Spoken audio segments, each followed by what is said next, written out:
Sorry for the technical problem there, folks. We had a couple of things we had to fix. Okay, so let's begin. We have something like 80 people on this, but a lot of people are not on yet. So we're going to go ahead because we have time constraints.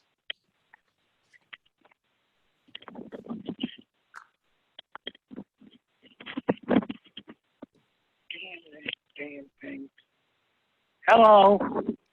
Let's begin. Greetings from Portland, Maine. I'm Richard Rudolph, and I'm the chair of the Rail Users Network. I want to thank all of you for participating in our virtual conference. It's our first, so needless to say, there may be some technical issues that will come up from time to time, but we're doing our best. We usually hold a national conference each year, as well as a separate annual meeting. But because of COVID, we basically canceled the meeting that we were going to hold in New Jersey back in April. We hope to go back there next year instead. But in the meantime, we decided it would be worthwhile to do virtual mini conference and annual meeting at the same time. So everybody has copied the meeting agenda. We'll put it up briefly so people can see what we're going to be talking about this afternoon. And let me tell you a bit about the network first. Some of you probably know the story already, but many of you may not. I'll try to be short because we have a lot to cover this afternoon. We've been in business for 19 years. It grew out of the frustration that some of us had. We have served on Amtrak's first customer advisory committee in 1998. What we found out very quickly, even though we had hundreds of suggestions, our handlers were working with us, were unable to convince Amtrak management to do anything in terms of carrying out many of these suggestions, which would have not cost any money whatsoever. So what we decided to do was to take a trip to the UK. Myself and several other members of the advisory committee went to the UK to talk to a group of people who were involved in rail advocacy and were actually official members of what was called the Central Rail Users Consultative Committee, which was a national statutory watchdog agency in Great Britain. They had been in business for over 50 years. And basically they had a £4 million budget to do the kind of work that needed to be done. And this organization, the name has changed over the years. It's now called Transport Focus, but it still exists in the UK.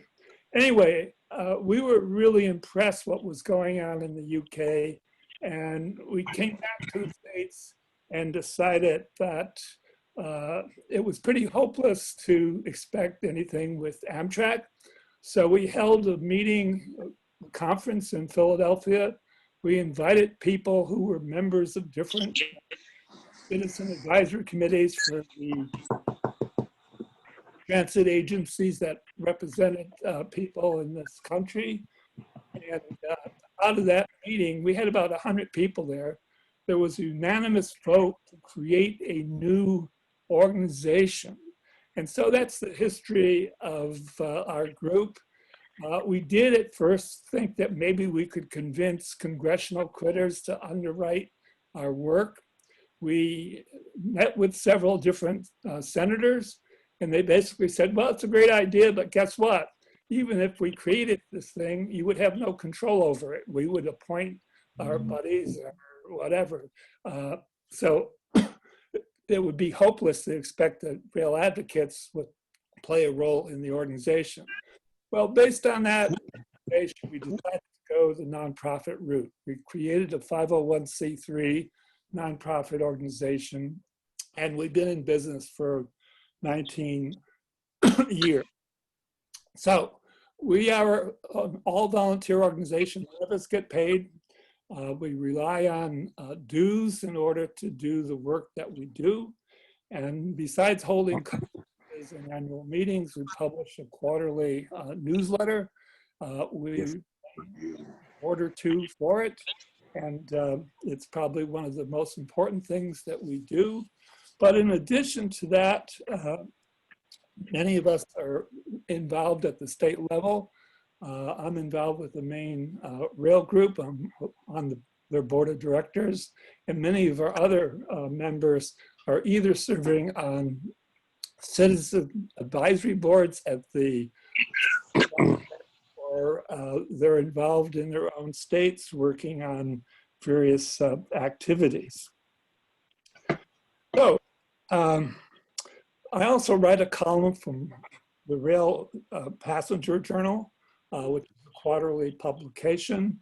And basically that article is focused on what's happening in terms of rail advocacy in different bailiwicks across the United States. So if we can go to the next slide, I'm going to briefly talk about the challenges that we are facing. By no means is this a complete list. It's a partial list of what's needs to happen. The first thing, of course, is that a few people really experience the joy of riding passenger trains. Share is less than 0.5%.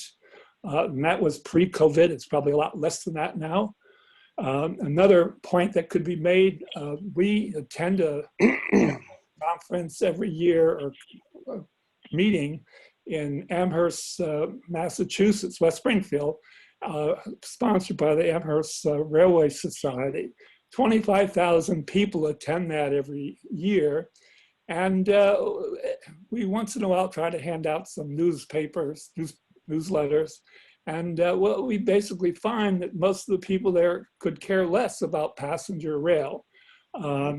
So those are potential allies like the model railroaders and rail fans, but most of them aren't really interested in the work that we're doing, or for that matter, other rail advocacy groups in this country. A third point could be lack of diversity. Most of us are older. We're mostly white and mostly male.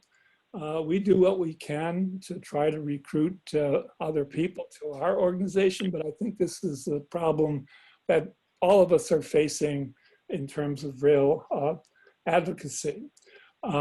We do have one member of our group who helped sponsor what's called train camps.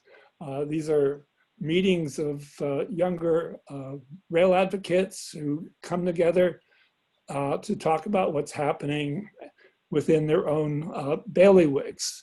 And other organizations are doing similar things. So another point that should be made is that, Amtrak, at least under the present leadership, seems to be totally focused on the Northeast corridor. And that's true of Richard Flynn, William Flynn and Richard Anderson, the previous presidents of Amtrak. And it's certainly true of Stephen Gardner, who is the executive vice president. They could care less about the national network. Their primary interest is the Northeast corridor and state-supported services. And their focus is on making a profit, and I put that in quotation marks. They're not really interested in providing real service to ordinary people. So, and here's a good example of that, as most of you probably know, in Europe, nighttime passenger rail service is being restored, overnight trains. We got 24, 25 brand new U-liner passenger sleeping cars that were put together, that were bought, and Amtrak, for the most part, is not using them. The first thing they could do out of the gate would be to restore the old shoreliner, the night liner that came from Boston down to New York and on to Washington, DC. It wouldn't cost them any money other than putting the sleeping car on, and maybe more than one. The train goes, it leaves Boston at 9:30 and gets into DC about 8 o'clock in the morning. And of course, an additional sleeping car could be put on in New York. Years ago, people in New York City would actually get on the sleeping car hours before the train actually arrived in New York City. So, and this could be repeated in various places across the country. And it's caught on in Europe. Why aren't we doing that here? And I guess the other thing that could be mentioned here is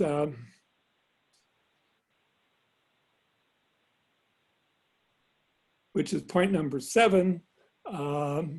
We really need a federal infrastructure administration. Amtrak is really about running trains and providing service for state-supported agencies, but it's really not involved in actual planning for what passenger trains should look like nationwide in terms of service. And maybe this is the responsibility of the Federal Department of Transportation.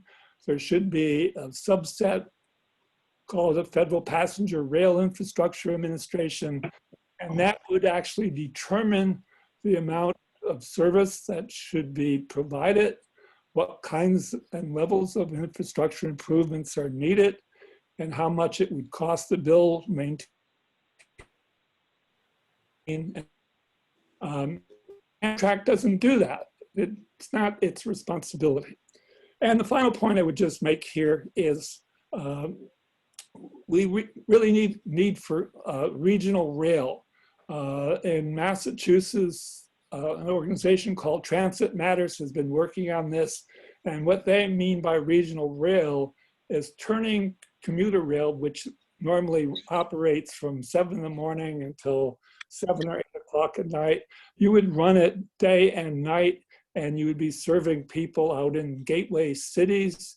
And this would be helpful in a number of ways. It would provide the ability of people to get in from the gateway cities to Boston, and would encourage people to move away from places like Boston to more affordable locations. And this is the kind of thing that should be done all across the country.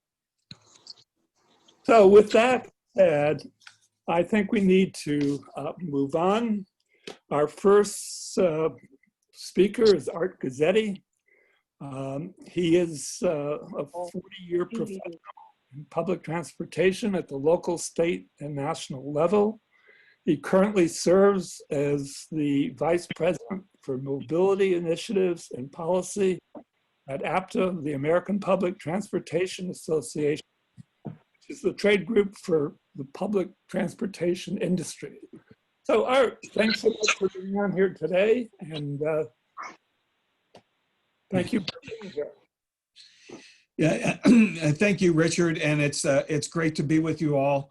I thank Richard, David, and Andrew for the invitation. Over the years, I've participated in several of the run meetings, and APTA was privileged to host one of them at our offices a few years back, and hopefully we can look forward to doing that again before too long, hosting you at the APTA offices in DC. Needless to say, 2020 has been a very challenging and disruptive year. Transit agencies have had to reinvent themselves several times and in multiple ways. I would like to say that transit rose to the occasion to help this year to help communities, local economies, and health networks navigate the pandemic and provide continuous service to the nation's essential workforce. We kept cities moving. We kept things working in that time amidst great challenges to the transit agencies themselves. Along the way, transit agencies augmented practices to assure the health of riders and our own workers.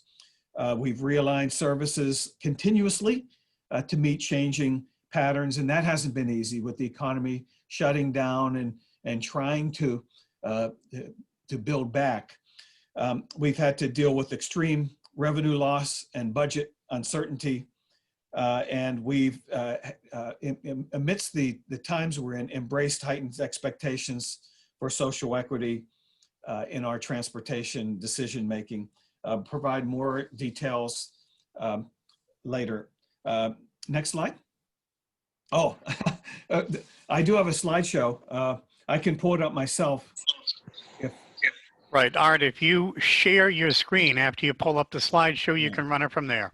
We'll do that. And we've got you spotlighted so you have the screen exclusively. Yeah, I will pull it up. Excuse me, just one quick moment. That's all right. We're not the NBC television network here. Right. We're doing fairly well, though, considering. At least we're trying to. So far, so good. I agree. Okay, it's coming up on my screen, and I will share my screen. Share screen. Oh, host is disabled participant from screen sharing is the command I get. No.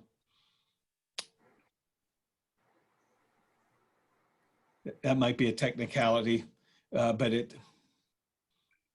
So Dennis, I can, where you are. let me try again. I get the same command. You try it one more time, and I'll do it without it. I don't want to disrupt your meeting. But that's the command I'm getting. Richard, if you see a security button on the bottom, you can enable participants to share. If it doesn't work in 20 seconds, I'll shut up. Another thing I can do is I can send it to you, Richard, and you can send it electronically to everybody if that's plan B. Give it a try now, Art. I think we removed the security restriction. Okay, thank you. Yes, voila. Hey, we figured it out. Thank you, everyone. Technology. I'm seeing it. Is everyone seeing it? Yes. Yes. Yes. Okay. I see Good. it. Thank you. And do I advance it myself also? Yes, I you'll guess advance it yourself. There. Okay. So that was my first slide as I was giving my intro.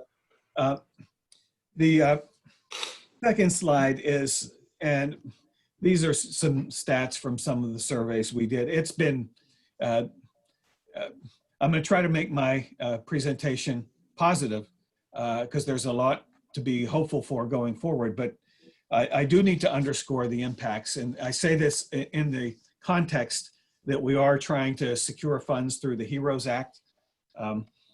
We're in for, and we were successful in the CARES Act earlier in the summer to secure, frankly, $25 billion. That was a lot of money. Our base federal funding is only 14, but with the decline of local funding sources, the additional costs from the cleaning and disinfecting, the ridership losses, add all that together. And in fact, that's, I think, the reason we were successful in getting is because we were able to quantify and show in a very precise way what the transit sector was missing.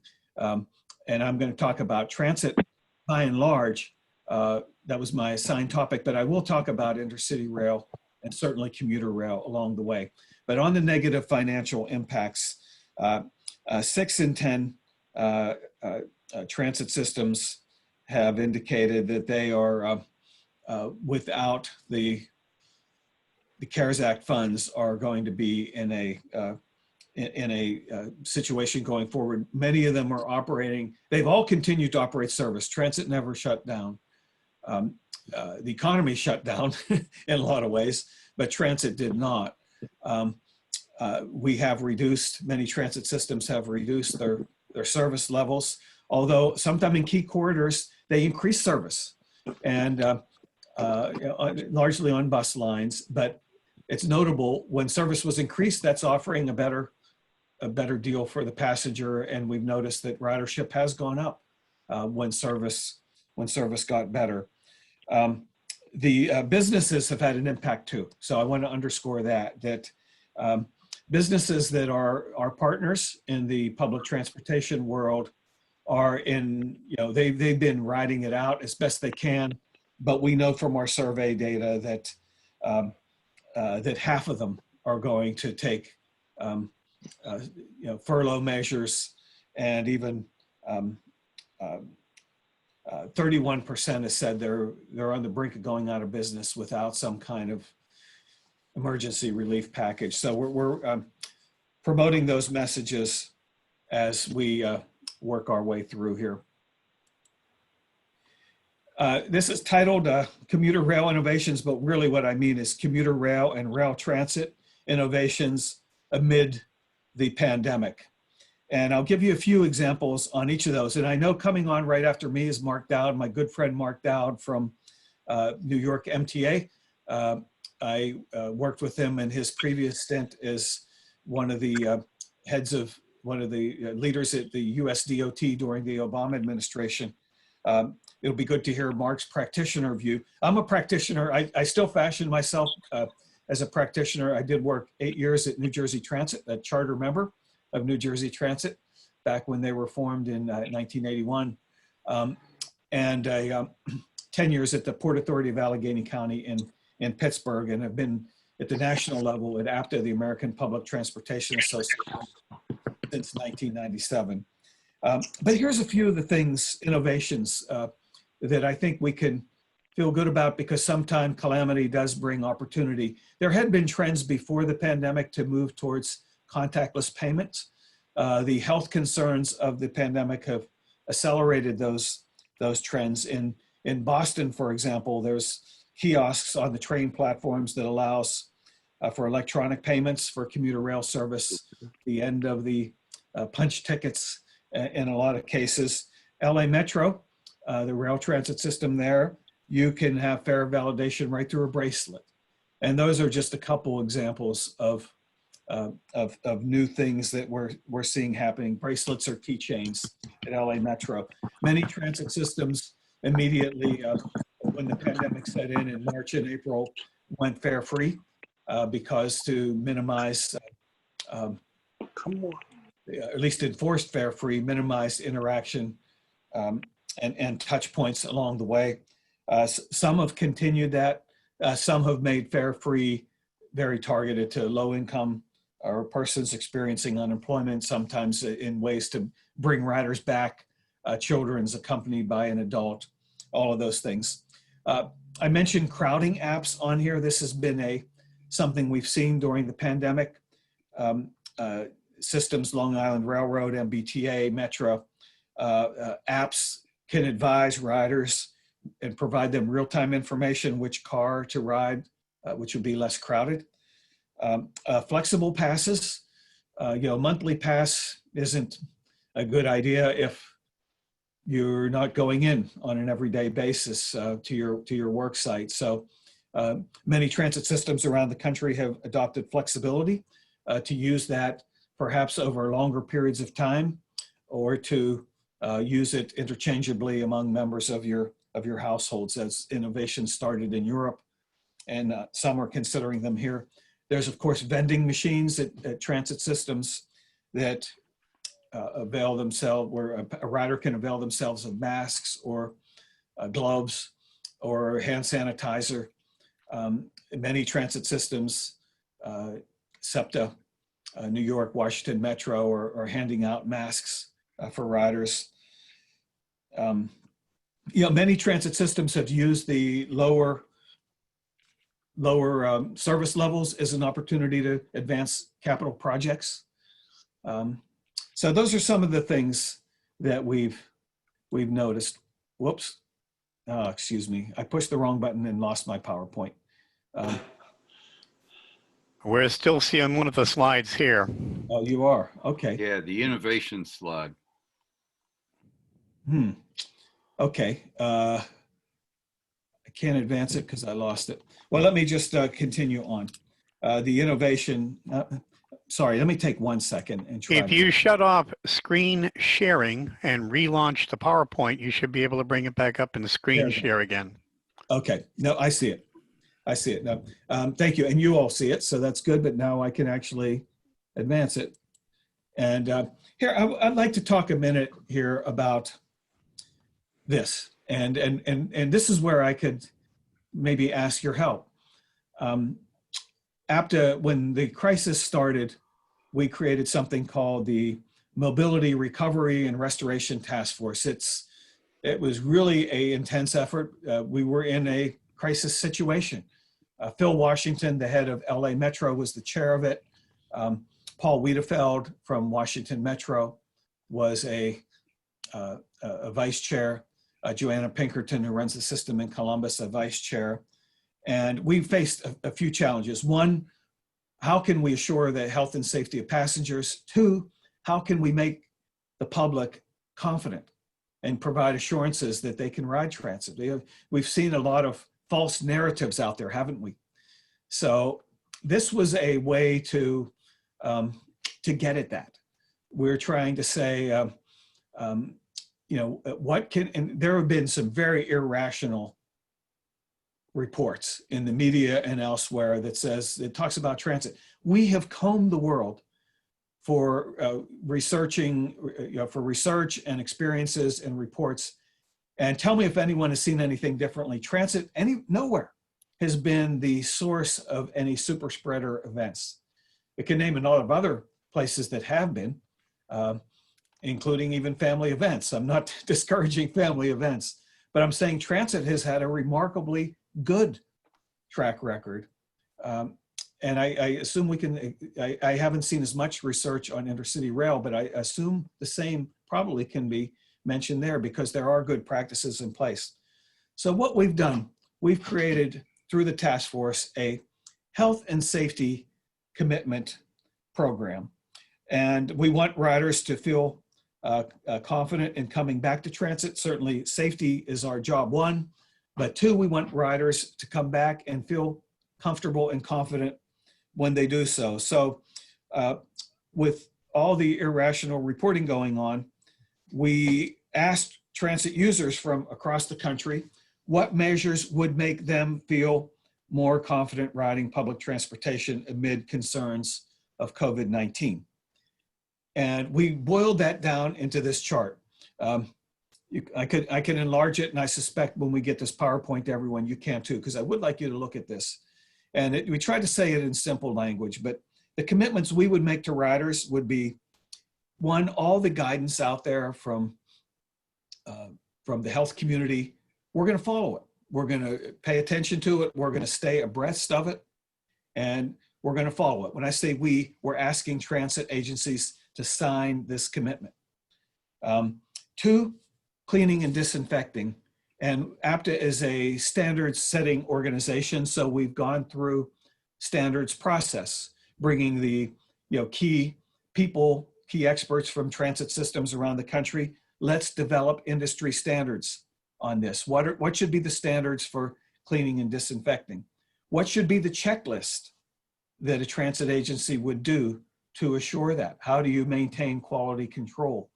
There's a lot of different things out there like air filtration, cleaning practices, the whole checklist of things. Let's make sure we're adhering to the industry standard on that. And make sure we're keeping the public informed and be very transparent and do so. And also, we want to keep our employees safe, not just because we care about them as employees, but they're in contact with the public. So we're going to extraordinary measures to assure that. Now on the rider side, because sometime in talking to the public through focus groups and whatnot, we heard ideas from them, and sometimes they're not just concerned about the transit vehicle, they're concerned about others that are riding. So we're asking commitments from the riders too, that they need to follow official guidelines. They need to wear face coverings and clean hands. They need to the degree possible, physical distance. Now, I'm one who believes that public transportation and physical distance isn't going to work long-term. But for now, there's some common sense kinds of things that riders can do to keep them and their fellow passengers safe. And also, if you're not feeling good, don't ride transit. Now, we're not saying in general don't ride. To some degree, we had to initially when there are still limits many transit agencies have on how many people can board. And we did have to say for a while, stay home if you have to. We're going to have to move off of that going forward. But if you're not feeling good, you certainly shouldn't ride on that. So this is the commitment program. We're asking transit agencies around the country, please sign this as a pledge. And this seal that you see here, we say, okay, if your public wants an assurance that you're doing all you can to adhere to the utmost standards of health and cleanliness and safety, put this seal so they can see. When this, very early in the process, the head of MBTA called APTA and says, I want to come back to front door boarding on my buses. But you know, what's going to assure, and I need to start collecting fares again too, but I want to assure the public that it's safe to do so. So it started with that. I think that was the kernel of the idea. But we're saying put this seal, you could use it as a sticker. You could use it as a placard within the vehicle. You could use it as a poster. And we have a whole toolkit of designs. I could show you for a half hour different designs we have that could be used as a poster, a placard, an online visual if you're looking at a website or your cell phone app.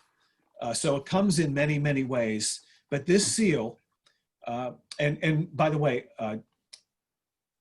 over 200 transit systems have adopted it, and it's largely the big transit systems in the country. Those transit systems represent over 90% of the nation's transit riders have signed up for this program. So this was and the task force has many other things too, but this is the one thing I think we would like to, call it nationalize, and we're getting a very good response from it. Now, I did it again. I'm pressing the wrong button. I brought it back last time. See if I can do it again. You're seeing it though, right? Yes. Yeah. Seeing the seal. Yeah. Yeah, I pushed the wrong button and it went away from my screen. I just want to bring it up. Sorry to trouble you here. So the problems are on my end, not yours. There. Okay, I'm seeing it. And you always did see it, but let me.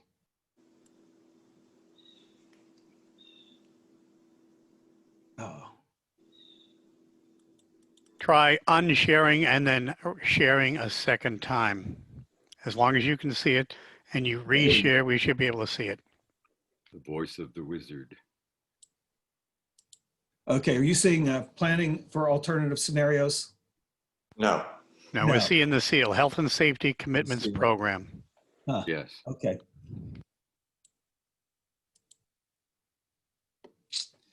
Okay, well, I'm going to continue because I've already interrupted a couple times, and I apologize. The mistakes were on me, not on anyone. Dennis, can you show it from your end? Art, if you end the share and start a new one with the new document, that should get it. Okay. Very good. Yeah, now I see what's going on. Are you seeing it now? There we Yes. are. Okay. Woo. Yes, we can. And now on my own screen, I have multiple PowerPoints going. So anyway, we're all learning, including me. And you said this is the first run virtual conference. I've been through probably, I don't know, 100. So you'd think I would know. On this alternative scenarios, hey, we don't know. It's already gone on a lot longer than most of us would have thought. And who knows what's going to go on.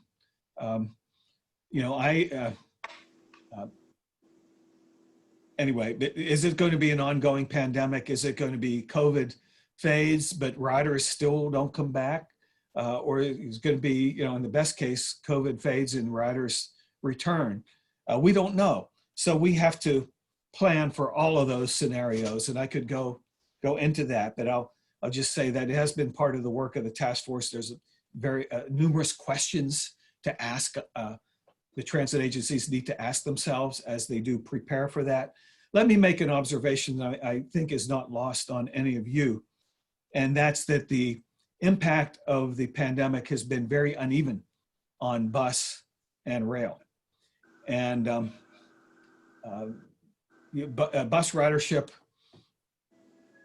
in many cases has stayed close to the same. Some smaller systems have said, we don't see much of an impact at all. And it's sort of, I think, three factors at play there. One, it is partly connected to the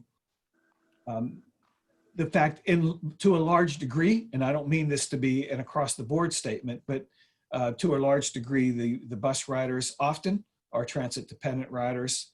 The rail riders, in many cases, are discretionary riders. But I think there are other cases there too. One is that, of course, fewer people are riding. The economy's shut down. You know, there's no downtowns are largely empty. So is it a surprise that the riders aren't there? That's the same reason people aren't riding the airplanes. It's not only because of fear, that might be a little bit to do with it, but because there's nowhere to go. The business activity is not there. The conferences aren't happening. The national meetings aren't happening. People are doing a lot of that remotely. So it's a combination of all of those factors. But rail passenger ridership is down, and that is something we're going to have to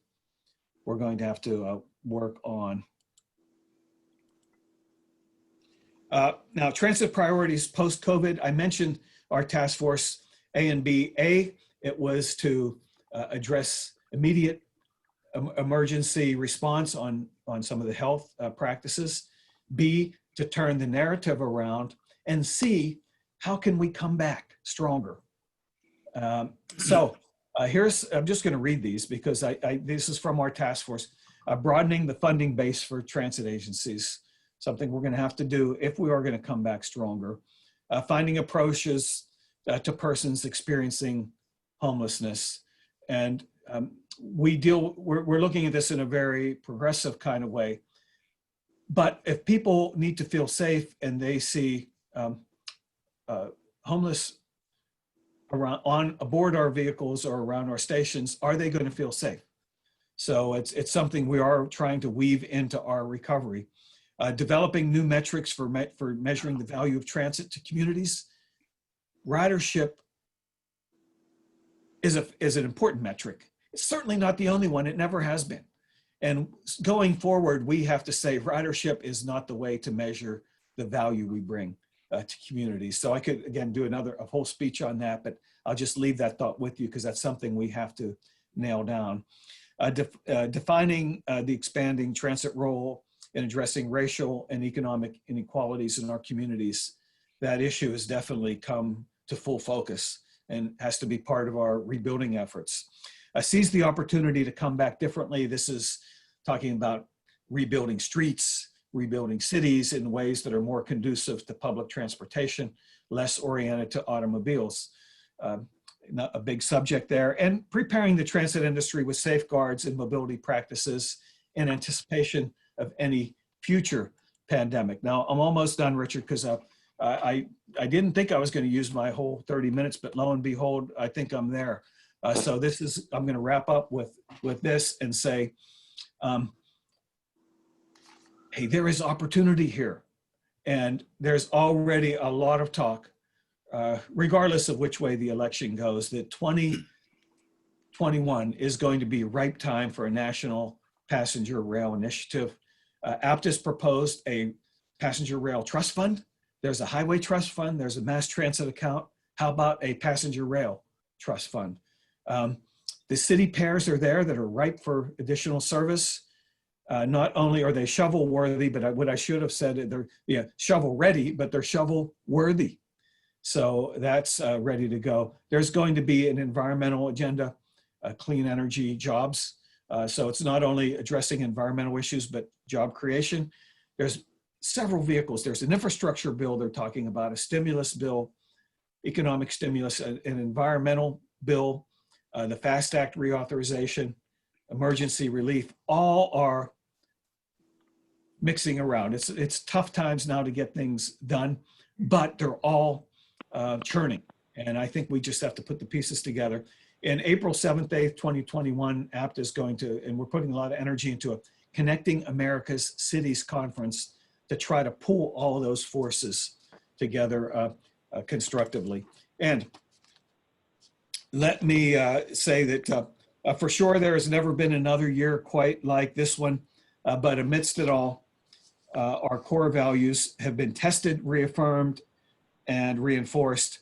Even with ridership down sharply, millions of Americans continue to move aboard transit and passenger rail, and transit continues to be essential for city life. Public transportation continues as a strategy to restore urban communities that will be stronger, more sustainable, more resilient, and more equitable. Richard, Al, Albert, and Dave, thank you for the invitation again. And I didn't leave much time for discussion, Richard, so up to you how you want to go from here. Oh, we can take one or two questions. Yes. You can either do Rick- it that. Let me start this. Art, thank you so much for your presentation. It's Andrew from New York. As you know, New York is going through a real problem financially without the ridership, the dedicated taxes. We're facing a humongous deficit. They're talking 40 and 50% service cuts, layoffs of 8,700 folks, suspension of the MTA's capital program, which would just, stop all the progress that we've been making on getting our signal systems, our track, new accessible stations, new vehicles. So because transit is the economic engine that moves the city, which is the economic engine that moves the entire Northeast, which is something like the Northeast is 10% of the gross domestic product in the entire US. Because transit is the vehicle that allows employers to locate here and get their employees to and from work, entertainment, families, it gives real estate its value. All of these things allow taxes to be paid. Why is transit not seen as a good investment in their time of need? I hope APTA is trying to make that case to the Senate and to the House, that investing in transit is investing in the future. This is not a red or blue state, because there's transit systems in red states that are in the same boat as we are. Isn't this a people and jobs issue? Thank you, Albert. And that was Andrew. That was, am I the first one that ever did that? Andrew, Albert. No, you surely are not. The peril of having two first names. Yeah, no, you said that very well. And there's a core there, a core factor. But let me also say this, that in March, very early on in the pandemic, we're about a $60 billion industry, transit. When you count up all the operating and capital budgets of the transit systems around the country, that's what it'll come to, about 64. Our federal funds are about 14. We got 25 billion in the CARES Act. That was a pretty strong statement. And now the HEROES Act that's pending now provides 32 billion. So it's not a slam dunk. It's never easy, but I think there is a case there. One other thing I would say, and I'm probably not giving a full answer to your question because you make some good points there, but there was a proposal this past week, did everyone see it, to deal with the airlines. Yes. And not deal with transit. And there was a strong reaction to that. And put that on your list, folks. if that comes up, airline say, hey, that's not the plan. And I wanted to weave that in. It's another selling point for transit. Airlines are going to come back, but not in their full breadth. So that's all the more reason for passenger rail. We're hanging in there. We got to get it over the goal line. But thank you so much. Okay, thank you, Art. So Let me introduce Enrio Albert. He is our vice chair of the Rail Users Network. He also serves as the chair of our nomination committee. We're going to come back to that during the period where we have people asking questions at the end of this mini conference. But he's also a member of the New York City Transit Writers Council. He started back in 1986, became chairman in 1988, and he is now the chair of the Permanent Citizens Advisory Committee to the MTA and is the writer's representative to the MTA board. So welcome, and please introduce our next speaker. Thank you so much, Richard.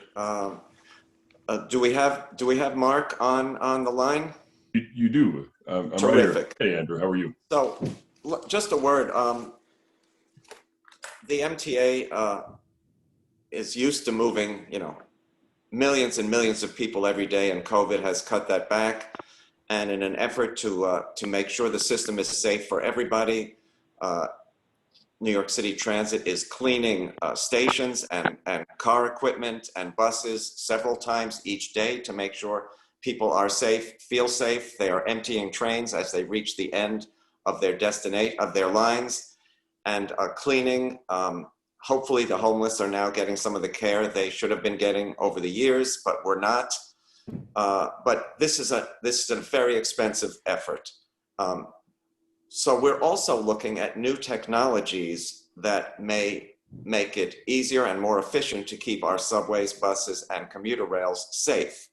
And to that end, it is a pleasure to introduce Mark Dowd, who is the MTA's Chief Innovation Officer, who is looking into some very exciting new technologies that can hopefully bear fruit and make it really easy to keep people safe, not so they just have a sense of being safe, but actually are safe. And these are some technologies that are being tried around the world and here in New York. So it is a pleasure to introduce Mark Dowd, the MTA's Chief Innovation Officer, who will tell us about some of these strategies. Mark, thank you. Thank you, Andrew. I appreciate the introduction. It's hard to follow Art. I don't have a presentation. I thought we would just have a conversation if that works for you guys. It does. I started at MTA in November. I feel like I've had two different jobs. I had the November to the beginning of March, where I worked on bringing new technologies into the agency, new ways of thinking, working on our signaling program, working on a number of different places. And that's kind of a traditional space for a chief innovation officer, working very closely with the various groups. And for those who don't know, just a quick, Andrew mentioned the GDP piece, right? 21% of the country's GDP comes to the Northeast corridor. In that 21%, and is based on rail and transit, critical parts of how the economy all along the Northeast corridor works, not just New York. New York is obviously a critical part of that, but I will take a little bit of disagreement with Art that people aren't, I don't think it's quite accurate to say people aren't riding the subway or taking the commuter rails right now because there's just no place to go because you're not, I think that there is, certainly in the New York area, because of what we went through in March and April, there is significant concern, and there should be. And there should be because we're in an industry that, we are in an industry that has, is premised on confined space. And this disease spreads in confined spaces. And that's a reality. And a reality that took a while to get there. We did focus on surfaces initially in March and April. As the science became more solid and much more apparent that aerosols were the primary means in which people contracted the disease, we at the MTA had to pivot. So what I will talk about is, as a Chief Innovation Officer, My role changed significantly at the end of February. My role was 100% focused on trying to find any and every solution, anything that could possibly work. We were gonna give that a fair shake, mostly because no one knew then, and I think we still don't have a full appreciation of what this disease is about, how it spreads, how it impacts people. So there's a lot of fear, right? And so if you can make your transit system or your transportation system, clean, shiny, smell good, it definitely sends the message that, hey, we care about you as our riders, we care about our workers, and we're going to disinfect, and we're going to use any technology that we can.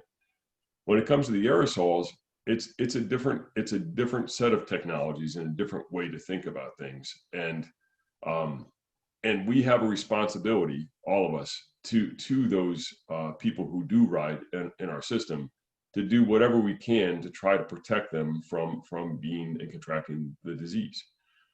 So I'll go through a little of the technologies, but the technologies are all based on a premise, right? That premise is that there's no single way to deal with this. There's no perfectly right way, or else we'd all be doing it. And there's a number of wrong ways. So that premise that there is that there are a number of different ways to go after this is exactly what MTA, to me, from my perspective, is probably doing better than anybody else in the country. We have two commuter rails, two very strong presidents of those two commuter rails, who are spending almost every day trying to find new ways to protect the people who ride and work on the railroads. We have a president of New York City Transit who spends probably 60 to 80% of her day working on COVID.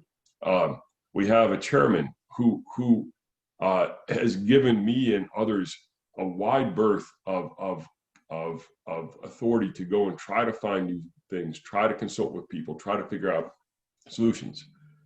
And yes, it is very expensive. So there's disinfectants, right? There's the classic set of disinfectants that we all know about, right? And we started off with the classic bleach and quats and doing all that, right? And then we started, there was a group of technologies that were brought forward. They're called biostats, right? And biostats claim that if you put this disinfectant on, it will last for 30 days, right? So the difficulty when you disinfect a space, as we all know, if you have kids, is for sure, as soon as they get done touching that space, it's no longer clean, right? And that's exactly what happens in our subways. The governor decided on May 1st to shut our subway down between 1 and 5 a.m. to give us more opportunity to clean the space and make sure that we do the disinfecting and cleaning that's necessary. And it has made a significant difference, even though it is a terrible hit to our culture to shut down the subway for the first time in over 100 years. But it allowed us to try different types of things. We had started with a pilot using ultraviolet lights, and they're a xenon bulb. So what it does is it's not on all the time. It flashes, and the idea there is that UV is a known killer of COVID-19, SARS-CoV-2. And trying to figure out a way to deploy that in our system was the challenge, right? So I can spend a little bit of time on that, but there's a bunch of other things that we're trying to work on because the focus was over here on surfaces, and the focus now is on aerosols. I would prefer to spend more time on the aerosol piece, because to me that's a place that we should be properly focused on, and a place that I think that if we're going to be successful in this space, it's addressing the aerosol piece. And again, when you have rail cars or subway cars or any rolling stock, the HVAC systems are not built for this. They were not built for a pandemic, and they have numbers of restrictions in terms of the filters you can use, in terms of how much air it can pump in, and the way it does it. The fortunate thing for a lot of our rolling stock is that our HVAC systems bring in fresh air, and as you know, fresh air is probably the number one way to knock down the viral load that can be carried in a confined space. So we have gone through a process of trying to understand how all this works, and the difficulty is we aren't built. We're the MTA. We don't have public health experts. We don't know a lot of this, but what we do have is a bunch of really smart, thoughtful people. And those people have gone through a process of trying to figure out how we can better protect our bus drivers, right? Through putting up shields to keep them doing rear passenger loading. And now we're testing out about 3 or 4 different really innovative things along the lines of how we can introduce different things into that system to take down the viral load, to remove the virus if it does get put into our system. But you can't do that if you don't know how the air moves. So to me, it's not shiny technology that we're working on right now.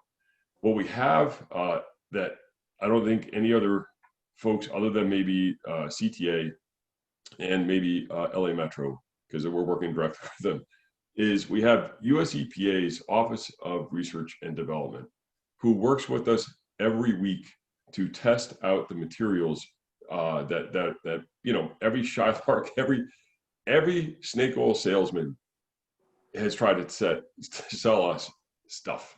So how do we know it works? So the biostats, right, the thing that lasts for 30 days, they're in the process of testing those to see whether or not that's true or whether it's false.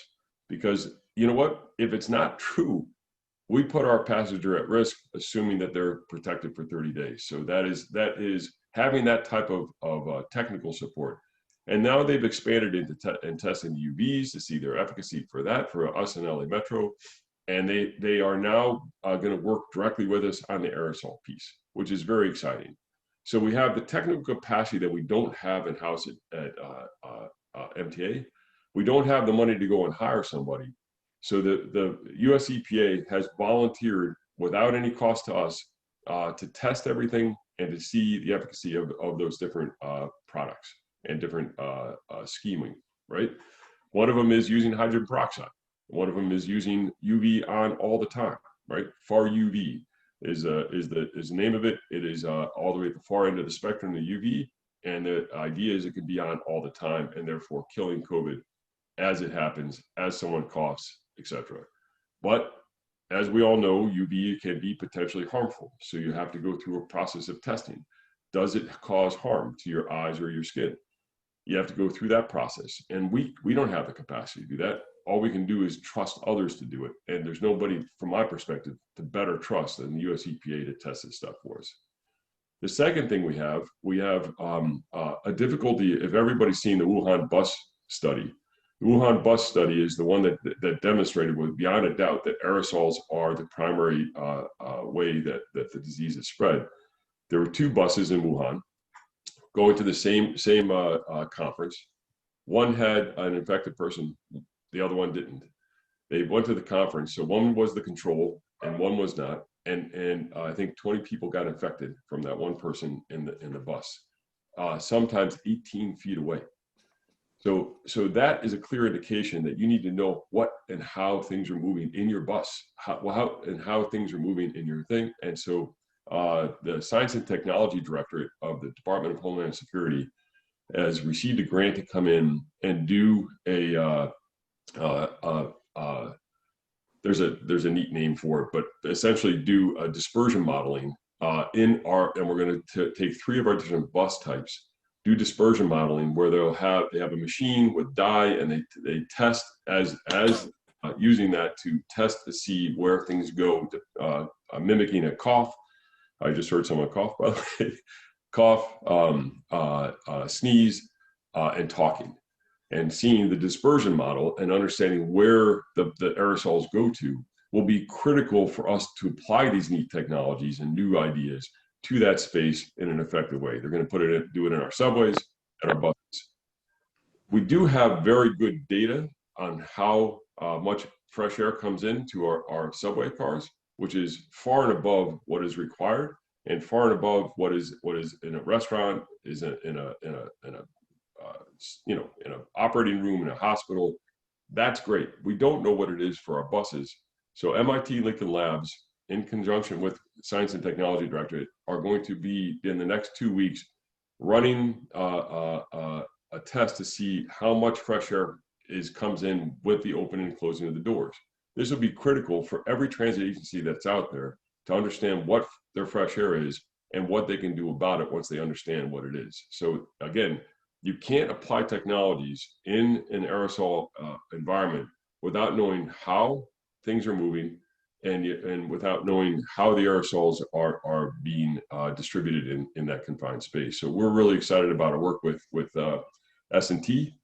And last but not least is the Department of Energy received a grant through the CARES Act, and they are taking that grant and applying it to CTA and MTA to do modeling on how and where people are moving in the New York region. So we're working closely with New Jersey Transit, New York City DOT, and the Port Authority to provide them with a ton of data. And that data will allow them to be able to model what the different scenarios are going to be as we move through what is potentially wave 2 and as we move through the reopening, because it's one thing for Art to say people aren't going anywhere. It's a whole other thing to have a set of data and be able to run different scenarios to understand where people are going. And so Department of Energy, Department of Homeland Security, US EPA are important partners for us to understand, better understand what's going on in our system with both the movement of people, what's going on in our confined spaces in our rolling stock with regard to aerosols, and what's going on with the disinfectants and things that people are trying to sell to us and give to us to try to arrest the disease on the surfaces. So that's a quick arc of where we are. There is lots of shiny things that people want to give you and sell you. Some of them are kind of cool. So we're going to be doing we're going to get some UV robots, because who doesn't like UV robots, right?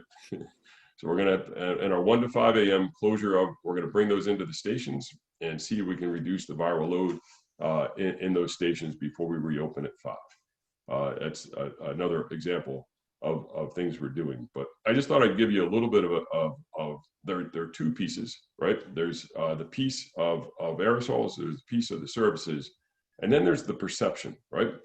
Getting people to wear masks. Our mask compliance is very high in New York. Every time I walk on the street, I'm amazed how many people are wearing masks, just walking on the street. And in our subways, it is a high compliance, but that didn't start there. It started with us at MTA doing things like having a mask task force of like the chairman and the president. So everybody's out there handing out masks, wearing our yellow shirts, trying to get them wear, and it's effective. And our mask compliance is really high. So it's a multi-determinative approach, a lot of different ways to deal with it. And it's not just a silver bullet or a shiny piece of technology. Innovation comes in a lot of different ways, and a lot of different when you have such a significant crisis as we're going through. I think I've been talking for a little bit. I'm happy to stop and take some questions. Andrew, I don't think I did all the shiny objects that you were hoping for, but I think it's important for people to understand the complexity of the problem and the difficulty of trying to reassure people that it's safe to ride our system. Because when you have businesses and specifically telling their employees not to ride the subway, that's what the problem is. It's that perception, and we have to find a way to overcome that perception, or transit is in real trouble. Hey, Thank you Mark, so much, Mark. we have a couple of questions that have come through chat. Someone wants to know whether the state health department has helped out the MTA in any way. Absolutely. State Health Department is our go-to group of folks to know when and how and what to do, right? So we work with them. We have the good fortune of working with them. We have the good fortune of working with Johns Hopkins. We have a very, like, because of the fact we went through this crisis first, right? Because we went through it first, there were many different academic institutions and folks who came to our rescue to give us great public health advice. But yes, the State Department of Health, absolutely an important partner for the MTA. Are there any other questions? Yeah, just let me ask Mark, since you focused so heavily on the aerosol piece today, Mark, I've heard you speak about real-time air filtering. Is that still a technology that we're pursuing? Yes, it is. So I forgot to mention, thank you, Andrew, for bringing me back around to so we have, we work with the Partnership for New York, another really valuable partner. They started the Transportation Innovation Partnership with us. We partnered with them and we did a COVID challenge, basically put out to all the companies. We got 200 applicants coming in with different ideas and different approaches. One of them, many of them are like air filters and stuff, like things that are independent of the HVAC system because the HVAC system can't handle it. So there's different things like that that are definitely helpful in that space. Great. If I could just interject for one moment, please, just so we can have a little semblance of order. If you are joining in by video, please look at the bottom of your screen and you will see a button there that says raise your hand. If you can click on that button if you would like to speak, we can acknowledge you and unmute your microphone so nobody's talking all at the same time. And if you are calling in by telephone only, use *9. We'll see your raised hand. We can acknowledge you, unmute you, and we can go through that one at a time. Back to you, Richard. Yeah, we have Christopher Grief wants to ask a question. He has his hand raised. Yes. I can't hear you, Christopher. Try again, I Christopher. unmuted myself. I There got you it. go. Very I good. got it. Mark, also as a member of the Transit Riders Council, also for the system the accessibility, excuse me, regarding the cleaning and all the disinfecting also. Right. Are we going to be seeing soon? Excuse me, I'm so sorry. That's okay. I don't know what just came up. The issue is as you know, you did say we are cleaning the platforms, the buses, the trains. Are we going to be testing these for electric lights on elevators or other indoor stuff? You've been testing it on the 7 train. It was tested on the buses, but we just want to know if you're going to be testing this on the accessorized vehicles, elevators, when the system is closed from 1 to 5 is a test, because there's a lot of germs sometimes on those elevators. So you're talking about the UVs, the UV robots? Yes. Oh, okay. And Sorry. I apologize. I just talked a little. Sorry. That's okay. So the UV robots, it's a proof of concept. So you take, as you go through innovation and bringing new technologies in, you have first an idea, right? And we had these guys come in and pitch their idea about a month or so ago. We went to EPA, said, hey, can you check out these guys, check the science behind what they're doing, see if that makes any sense, right? And they're like, and EPA just got done with that process, gave us the thumbs up and said, you know what, you should proceed with your proof of concept. Proof of concept is, again, we have a complex system. You're exactly right. We have a lot of different spaces. So those spaces get disinfected, right? Through the normal process. The question is whether these robots can be used and deployed in a way to save money, be more efficient, and do it better. So they have to reach that bar in order to justify it. So we're going to take them in closed stations and just a couple of them and see how it works, right? Because I don't know how it works. I mean, it sounds like a Roomba that goes through your like I don't know how it works, but yeah, that's the purpose. I can understand what you're saying. Yeah. And then EPA. Thank you. Oh, sure. And People UAC kick them. US EPA is going to also be there with us to test the efficacy. We're going to give us samples, put them there, have the UV robots go through, send the samples back to US EPA, and determine whether or not it actually works. So there's a number of different things. And again, these are being used in closed stations where there are no workers and no passengers. Okay, Thank you, Mark. one more question that we can take. We have a question from Mela. Hi, Mela. Howdy, Mel. You're- all. I can't hear you. Mela, you're muted. I unmuted myself and then I got remuted by somebody. Okay, whatever. So my question is, okay, first I'll just say that we had an HVAC technician approach us and talk about the UV technology. And he talked about installing it maybe on buses or in buildings. And the understanding was that as the air passed through and circulated through, that the virus was killed. And then when it passed through, it also kind of conditioned the air molecules that went through to be continued to kill as something weird like that. It was like some kind of circulating pathogen. It's bunk. Let me just like help you out right there. That's UV, bunk? yeah, it's bunk. Thank you.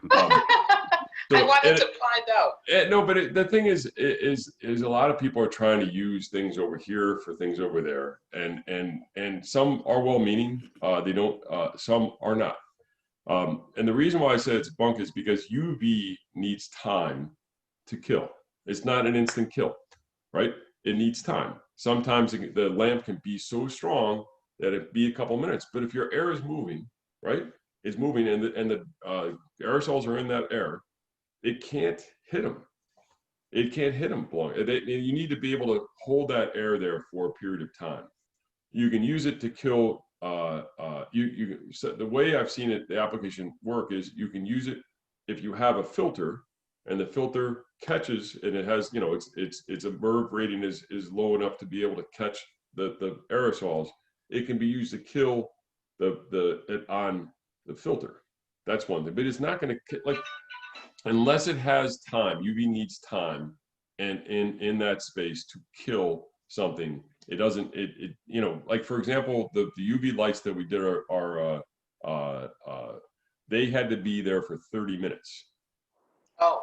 Right. So but the ones that are coming in with UV robots are 20 times stronger, so they're allowed to, they can move through faster. So it's a technology that's been around forever and is known to do it, and people are trying to misapply it in this space. So you just got to be really careful. You don't have the good fortune of having US EPA at your elbow, but they are. If you look, any of you guys come up with any of it, I'm happy to share the experience we've had over the past 8 months and tell you what works and what doesn't work with regard to the stuff that we're doing, because there's a lot of people out there selling a lot of crap. What about steam? I don't understand. Steam, those wands that like put some really hot kind of, I don't know, it's like a steamer or something. Oh, you just like, yeah, I don't know. I don't know. Yeah, someone said steam cleaning. So I'm assuming steam cleaning works. If it's a high enough temperature, I just don't know what temperature it needs to be at, because I'm not familiar enough to kill SARS-CoV-2. They're using it in voting locations when they're disinfecting surfaces with these kind of Ghostbuster looking wands. Right. And they use it to kill bed bugs and things like that. And so it's the companies that have pesticide steamers that kill bed bugs and other like vermin. So it's not the steam, then it's probably the chemical that's in the steam that kills. Then that makes a lot of sense. Okay, we need to end this here. Mark, thank you so much. Really. Can I ask a question? Sure. So FTA just put out a notice of funding opportunity on Monday. And we were really excited about it in New York, right? We did a kind of a little small competition internally, everybody coming up with different ideas. And then we found out on Friday that we are, at least the report is that we are not eligible for that funding because we are an anarchist city. And I didn't know whether anybody has had any experience in this space. What city? Yeah, the Department of Justice has identified Portland, Seattle, and New York City as anarchist cities. And, and that designation does not allow us to get any federal funding. So, Jesus Christ. Yeah, That is insane. That's absurd. It's okay. I thought I heard him wrong. Yeah, no, I just didn't know whether That's art was scary. I didn't know whether art was still on. And like, it's for us, we're trying to figure out, we're a state authority. We're not the city. That sounds like grounds for a lawsuit. That is insanity. Okay, well, we need to end. And so thanks so much for being on the conference today. So we're going to take a short break. We're coming back at 2:30. So you've got about 5 minutes. And see you then. Now we're taking a break till 2:30 or 1:30 our time.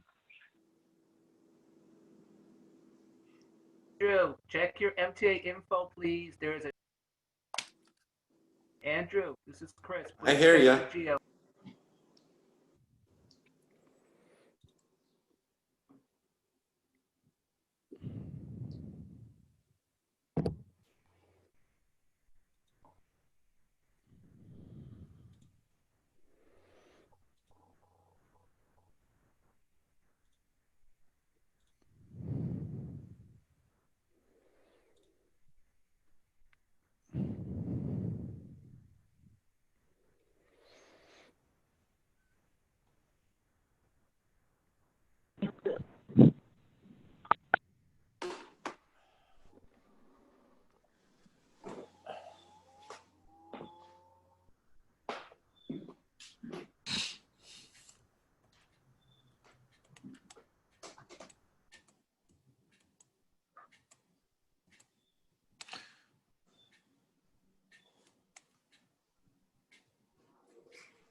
Can you hear me? Dave, this is Chris. I can hear you loud and clear. Okay, good. I'll mute myself until it's my turn for my presentation. 3 minutes.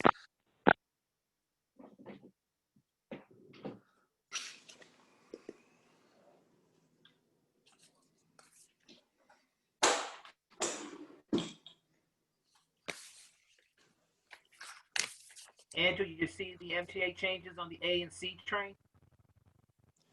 Today? Yeah, just now. They have an outage. And it's not correct. Let me look. Yeah. Let me just look. It's a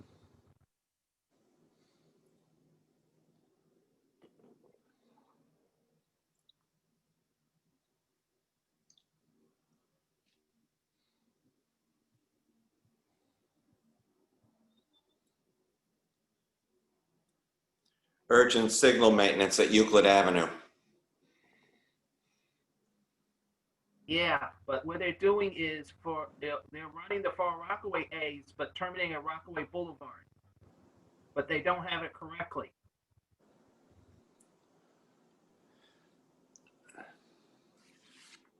Northbound are ending at 88th Street in Queens. That's an extension. This should be fixed pretty soon, I think. Oh yeah, and this morning I went food shopping to pick up stuff, and I have to say the staff were very prepared for giving people accessibility reroutes. Huh. Just want to let you know, there were some people who are using walkers and wheelchairs in the Chinese community. They love those accessible reroutes. Ah. So I just want to let you know, they have staff at Atlantic, and I have to say I was very impressed for the first time. For the first time? Giving them accessible reroutes to, like, say, 62nd Street or 8th I've seen accessible reroutes on the station, on the new electronic signs. No, I'm just talking about for Brooklyn's End, not in Manhattan. It's a little more, I see more smiling. I don't see people upset. That's good. Yeah. So if you think about Maybe it, they're just wearing masks and you can't see the scowl on their face. No, they're saying God bless America. That's the one. That was one person. So you got to give some credit. Okay, folks, it's 2:30. So our next speaker is David Peter Allen, Esquire. He is a contributing editor to Railway Age. He is also the chair of the Lackawanna Coalition and a RUN board member. He will provide a legislative update regarding federal legislation and administrative regulations which determine funding and transit. So Dave is on the phone, so go ahead, Dave. Thank you, Richard. Greetings from the epicenter of the NEC and the land of New Jersey Transit. I'm David Peter Allen. I've been a member of the RUN board since 2005 and a member of RUN since 2003. And those were the days when I used to do Days on the Hill. And a few preliminary comments. Everything I've heard from Richard and from Art is right on target. Not too much I can add, but these are challenging times for transit and for Amtrak. A lot of it is about funding, and that's what we'll be talking about today. I had hoped to greet you in person last May in Newark at the conference we had planned, but a lot of the participants, including Art, are still interested, and I'm hoping when this emergency is over, we can do that, although I will be greeting you as the chair emeritus of the Lackawanna Coalition since I'm retiring from that position at the end of this year. But I'll still be active with RUN. I'll still be active with the Seniors and Disabled Residents Advisory Committee, and I'll be doing a lot of writing, at least I hope, for Railway Age, where I'm really primarily a columnist and a commentator. So we are the daring and resourceful masked riders of the trains. And I greet all of you as we stand in solidarity, doing what we can to be sure that Amtrak and our transit recover from this crisis. I want to shout out to a couple of people who have been helpful, to Phil Strebe, who is our legislative committee chair at RUN. He is also on the boards of RPA, also known as NORP, and of the Indiana Passenger Rail Alliance, and he is an Amtrak retiree after a long and varied career there. And also, I want to express my thanks to Dennis Kirkpatrick, who is moderating all this, and who will be working my slide presentation. So let's get on to what we're going to do. It's all on the next slide. Quick summary. We're going to divide this presentation into the transit side, where we'll talk about federal funding for transit under 49 USC. USC means United States Code, and Title 49 is the Transportation Code. We're going to talk about a recent policy change that came with the virus at the FTA and about the FAST Act. And then we'll get over to the Amtrak side and implementing the long-distance cuts. And that is a sore point with many of us. We'll talk about Amtrak's funding demands, current proposals, and Amtrak's restrictions. And I have a proposal to make that I believe Congress should get involved with first chance they get in the new session, the start of the year. So let's talk about funding for transit right now. There are several provisions under the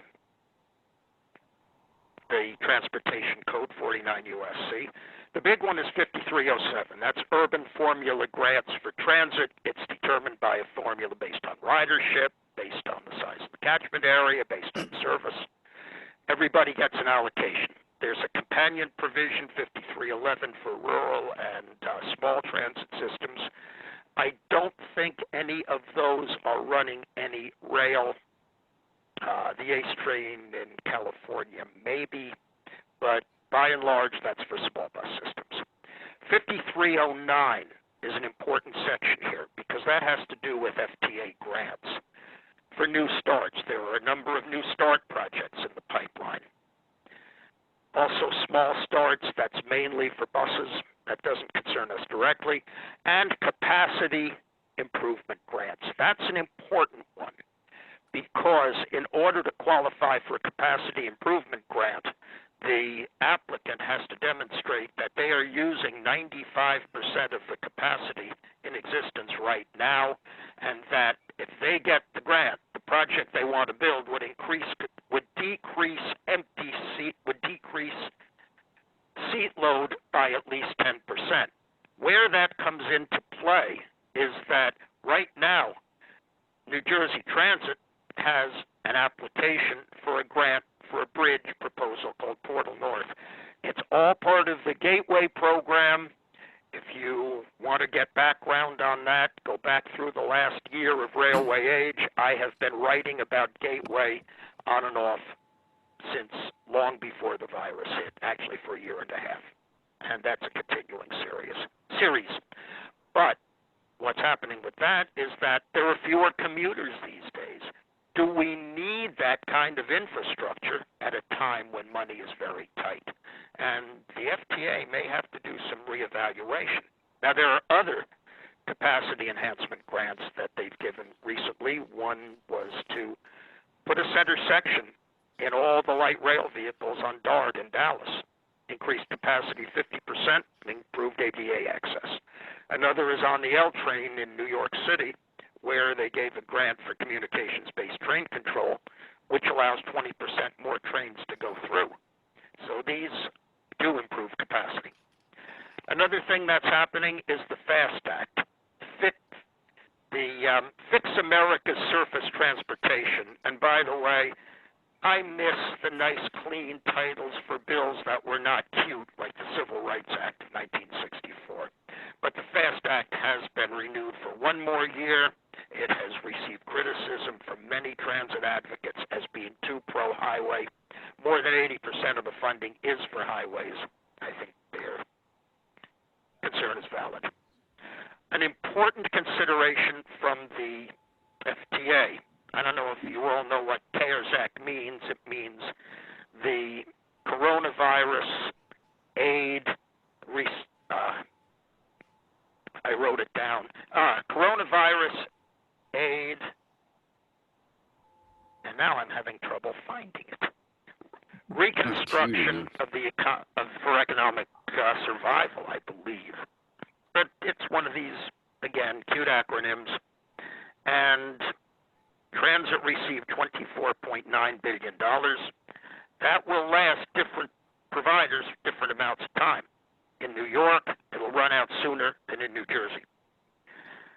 Amtrak received $1.02 billion so far. We'll talk about that later.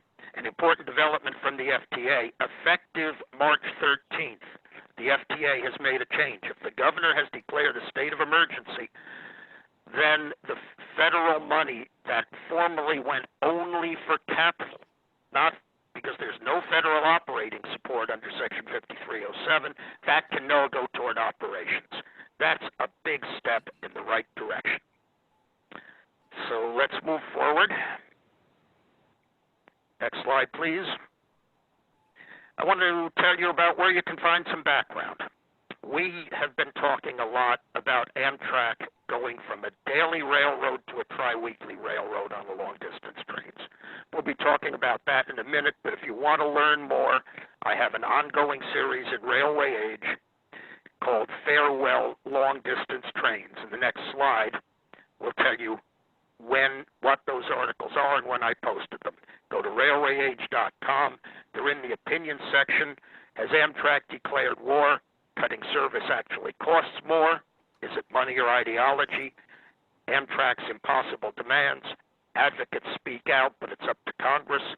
What Congress can do if it's willing, and beyond daily operation with proposals for reform. I'll be addressing some of these, and there will be more to come in this continuing series. Our next slide talks about Amtrak. I'm going to tell you that Amtrak is a tri-weekly railroad now. Talk about money. Amtrak received a little over $1 billion in CARES Act funding. On May 24th, Bill Flynn, the head of Amtrak, demanded $1.475 billion more to continue daily operation. The House, in its appropriations bill, which I'll talk about later, offered $1.3 billion, which is 88% of Amtrak's demand. No action in the Senate, so the cuts will be fully implemented next week, and I will be writing and doing a trip report on the new tri-weekly Amtrak. And there's some bad news that was just put out by Amtrak. The next slide mentions it. More bad news. 2 days ago, Amtrak raised its demand to $10.05 billion. A little over half of that would be for infrastructure and equipment, or state-supported trains will be cut, and NEC infrastructure projects could be suspended. I believe some of those are unnecessary, but it would still be rough. We have a breakdown on what preservation of service would require for the NEC, for the state-supported trains, $1.11 billion for the long-distance network, which is $340 million less than Flynn demanded in May. So I don't know what the real number is, and I don't know if anybody else does either. The rest is for debt, service, PREA, other obligations. Want to learn more? The story was reported yesterday in Railway Age as a breaking news story by our executive editor, Mary Beth Luchak. We have a House bill, H.R. 7616, and it was folded into an omnibus appropriations bill, H.R. 7617, which is 1,130 pages long. Now, I said I don't like these acronyms, but here we have one that's appropriate. This one is the Transportation and HUD Appropriations, known as THUD, and that's exactly what happened.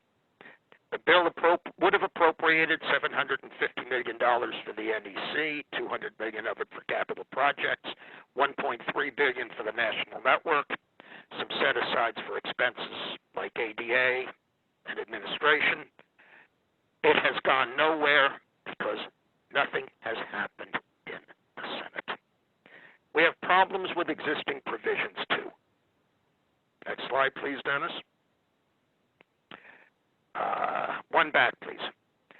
HR, the House bill, has language on page 914 about none of the funds provided under this heading shall be used by Amtrak to discontinue, reduce the frequency of, or suspend rail service on any portion of the route operated in fiscal year 2018. Well, that's nice sounding language, but Amtrak will just argue, well, we're not using this money to cut service. We're using this money to preserve service because we're not getting enough revenue. Now, whether that's true or not, and I have serious questions about it, doesn't matter. You have a question of fact, and I can tell you from a lot of years of practicing law, this is the sort of issue that goes to litigation. It could go on for years through the federal courts. So Congress has to really work on tightening up that language. There's another current provision. It allows Amtrak to discontinue service during the first month of a fiscal year if appropriations are not enacted 90 days before that fiscal year begins. That means July 1st. It means before Congress leaves for the 4th of July. Now, knowing how the budgeting process works, I can't see that Congress ever meets that deadline. Personally, matter of opinion, I see the hand of Stephen Gardner in this, the second in command of Amtrak, who, in my opinion, is one of the most highly skilled political operatives I've ever encountered. I used to run into him when he was with Senator Frank Lautenberg and later with Tom Carper when I was doing Days on the Hill. So what can we do about this? This is a problem. Here's the solution. Next slide, please, Dennis. Both of these provisions give Amtrak enough wiggle room to get away with what they're getting away with today. If Congress is going to do anything about this, they need to put in language that says, notwithstanding the provisions of Section 24706B1A or any other provision of law. Without that, they're powerless. Frankly, if I were in Congress, I would introduce a provision to repeal that. But clearly, I'm not. There are some other proposals that I am suggesting for reform that I've suggested in the latest article I have in Railway Age on the subject that was posted 3 days ago, and they're on the next slide. Amtrak must use transparent accounting. We can't trust Amtrak's numbers. Commentators from the entire political spectrum have complained about Amtrak's accounting in Railway Age and in many other places. We need to know what the numbers say. Then we'll be able to make some rational decisions. I believe that Amtrak must operate under a public interest responsibility. The old Interstate Commerce Commission had the public interest convenience and necessity standard. Time to bring it back. Require a minimum of daily service on all lines. Encourage more service on all parts of Amtrak. Authorize funding to order necessary equipment. Lack of equipment is a great excuse for Amtrak when they want to kill trains. And require relevant experience for the board and management, that they know something about the railroad. That does not mean a competing industry like airlines or highways or auto. The next slide talks about how soon the trains will come back. We're talking 90 days. Seniority at Amtrak is nationwide. It took 90 days to dismantle the daily trains. It'll probably take 90 days to bring them back, which means if we're going to have daily trains again by next summer, Congress must get right on this at the start of the new session in January, and it should be a clean bill. What do I mean by a clean bill? Just about Amtrak. Just about Amtrak funding and a mandate that they bring the trains back to daily operation. Nothing about highways, nothing about schools, nothing about welfare, nothing about the military, nothing about anything else. A clean bill. So what else makes a difference? Do Biden and Harris win, or does the country get more of Trump and Pence? It looks like Biden and Harris are winning. In fact, their poll numbers are looking even better than the Clinton-Kaine ticket looked this time 4 years ago. Now, Joe Biden, the Obama-Biden administration was not real strong on transit or on Amtrak. But would Joe Biden, as president, veto a clean bill to improve Amtrak? I don't think so. Would Donald Trump, if he's reelected, veto such a bill? More likely, but not necessarily. I think what's more important is, will the Democrats win enough seats to take the Senate? Right now, that's looking more likely than not. We will see. But with the Blue Dog Democrats and some Republicans, a clean bill looks pretty good. Don't forget, we're nonpartisan here at Run. We never endorse candidates, and I'm not doing that either, just making some observations. We can't advocate unless we keep an eye on politics. All politics is local, as Tip O'Neill, the Speaker of the House from 50 years ago said, and I have stuff about this on the next slide. Amtrak is federal, but state-supported trains are run by decisions made in your state house. Every decision about your transit, because it's in the public sector, is made at the state level, whether it's funding, local support, even appointment of managers. So don't just do days on the Hill. Campaign in your states too. And we have one more slide. Basically, I urge you to keep following me in Railway Age and here in the Run newsletter. I thank you for your attention. We have to talk about politics. Without them, we don't have transit. And does anybody have any questions?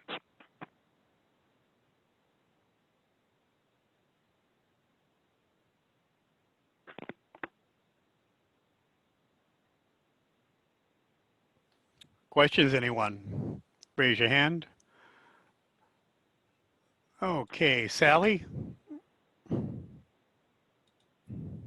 Yeah, so how do we go about advocating in Congress for a mandate to run daily trains? I think the first thing we have to do, Sally, is that we should always reach out to our members of Congress through regular channels, and if we have any back channels behind the scenes, that's even better. I think one thing that Run can do, we've already started to do that with our call to action. We should continue to reach out to local advocacy organizations and also reach out to leaders in the towns, leaders of chambers of commerce, local opinion leaders who would be able to complain about, nobody's coming, people are not coming to our town, our local economy needs this, people have to get places, if they can't travel every day, we're going to die on the vine. Now, Jim Matthews, the head of our sibling organization, RPA-NARP, made a statement in Congress and submitted a graph that showed the loss of ridership on the long-distance trains was much less than on the NEC or on the state corridors. So Amtrak is punishing its most loyal riders, and we should be telling Congress this.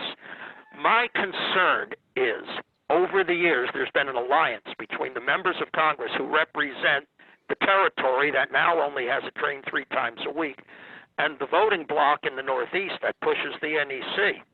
The people outside, out in the territory, were willing to spend taxpayer money to support the NEC as long as their people had a train that ran every day.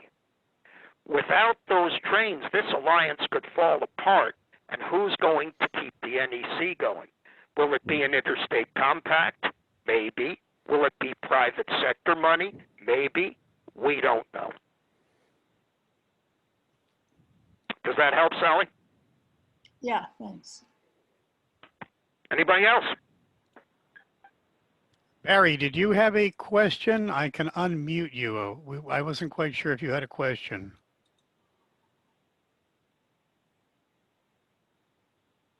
My only comment was, I'm guessing we probably can't do much of anything until after the elections. Is that correct, David? I would agree with that, Barry. I mean, right now, this is a critical election. A lot of things could flip, and then again, maybe not. So everybody is campaigning to the max. We have a couple of members of the Lackawanna we have a Lackawanna Coalition member in New Jersey who's a member of her town council. The head of our sibling organization, the New Jersey Association of Railroad Passengers, is on his town council. We can't even bother them because they're so busy campaigning. So we're going to have to wait. Will there be a lame duck session in Congress? We don't know. But I think if there's a lame duck, we could try Otherwise, I think we're talking about hitting the ground running at the start of the year when the new Congress is installed. Okay, thank you, and thanks, Dennis. You're welcome. Thank you. And Christopher, one question from Christopher. I got it. Dave, one thing that is, I know a fact that I've been doing, and I have been passing this on to Congress since we are dealing with not just the coronavirus, but also this budget crisis, letting them know that, the trains and buses are not just the only regular customers are there. You have seniors, you have people with disabilities, and we have the veterans. We got to be concerned as well. It is important that, we as advocates, we do need to bug these Congress who are getting reelected or whoever we got to, because this is like telling them, like, we vote you in, you made a promise, you can't make a promise, you can't keep. But we got to get these Congress, as well as our U.S. senators, Well, Christopher, I agree. We do have to mobilize people. We at RUN are more of a think tank best practices operation, but we do have ties to local advocacy, and the local advocacy organizations are on the ground locally. They are in the best position to mobilize grassroots support, which is something we definitely need. I agree with what you're saying, Dave. The only thing I'm just adding is we just need to remind our Congress or whoever's running for the first time, we need to give them a little one-on-one fresh recourse, if you know what I mean. We probably should, because the issues we're talking about should not be partisan issues. This is for everybody, Democrats, Republicans, and non-voters alike. So everybody needs better transit than we have now, and everybody needs a better Amtrak than we have now. Any other questions? Okay, we've got one from, let's see, Bill. Yes. Can you hear me? Yes, we can. I can, Bill. Okay, yes. My question is, do we have any participants or any? Bill, we lost you. Try one more time. Unmute. Do we have any group representing the southeastern United States? Any people or any news from that part of the country there?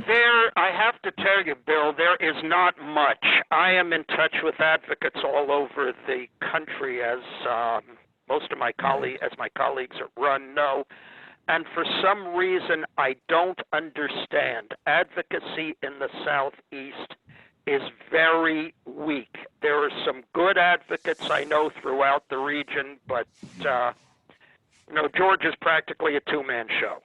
It concerns me because I lived most of my life at one time in Tennessee, in Nashville and Knoxville. They don't have any Amtrak. They have some commuter service, but no. They haven't had Amtrak for a long time. And I am one of the few people I've ever heard of who's actually ridden Music City Star. Yep, that's a commuter line in Nashville, from Nashville to Lebanon. I've ridden. Yes, and such a low level of service, they even got an exemption from PTC. Yeah. Unfortunately. But no, it's just going to take some local people growing a local movement, and it takes time, and I don't know how much time we really have. I'm concerned about that. I think you're concerned I have sent some information from the Tennessee Association of Railway Passengers that also has contact with the major city public transit services in the state, especially those that are engaged in any type of rail service like Music City Star or the Memphis streetcar. I know people at MATA in Memphis. Right. Yeah. It's called TARP, T-A-R-P, Tennessee Association of Railway Passengers. Well, we need the advocacy movement at state and at the state, sub-state, and local levels really to be involved with this. And this is a place where RUN can help, because we can help with the calls to action. We can help with the numbers. We're the best practices organization, and we encourage advocates at the state and local level to get in touch with us and join us and help us to help them. Okay. Very good. We have one more question from Arthur. Arthur, if you can unmute and go ahead.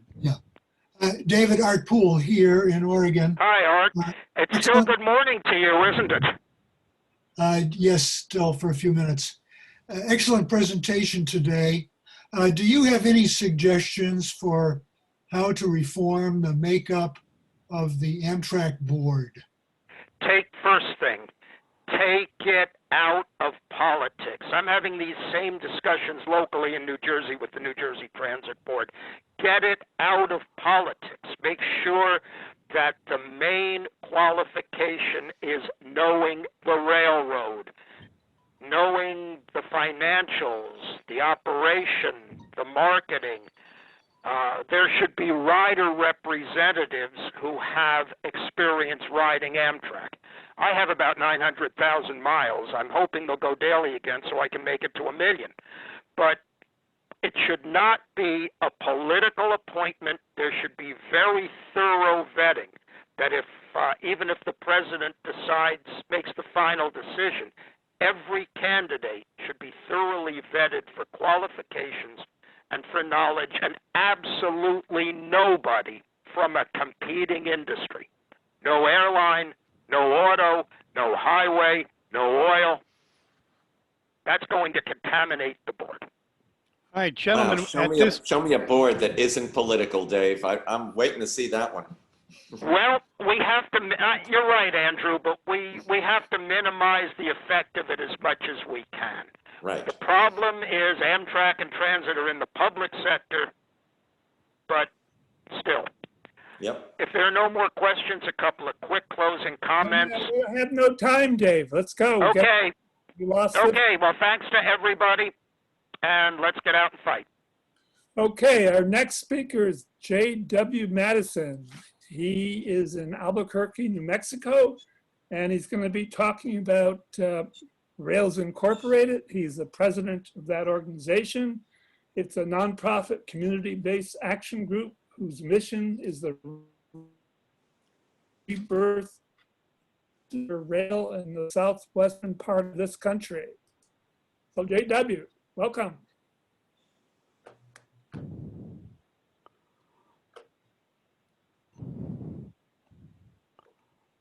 JW, unmute yourself.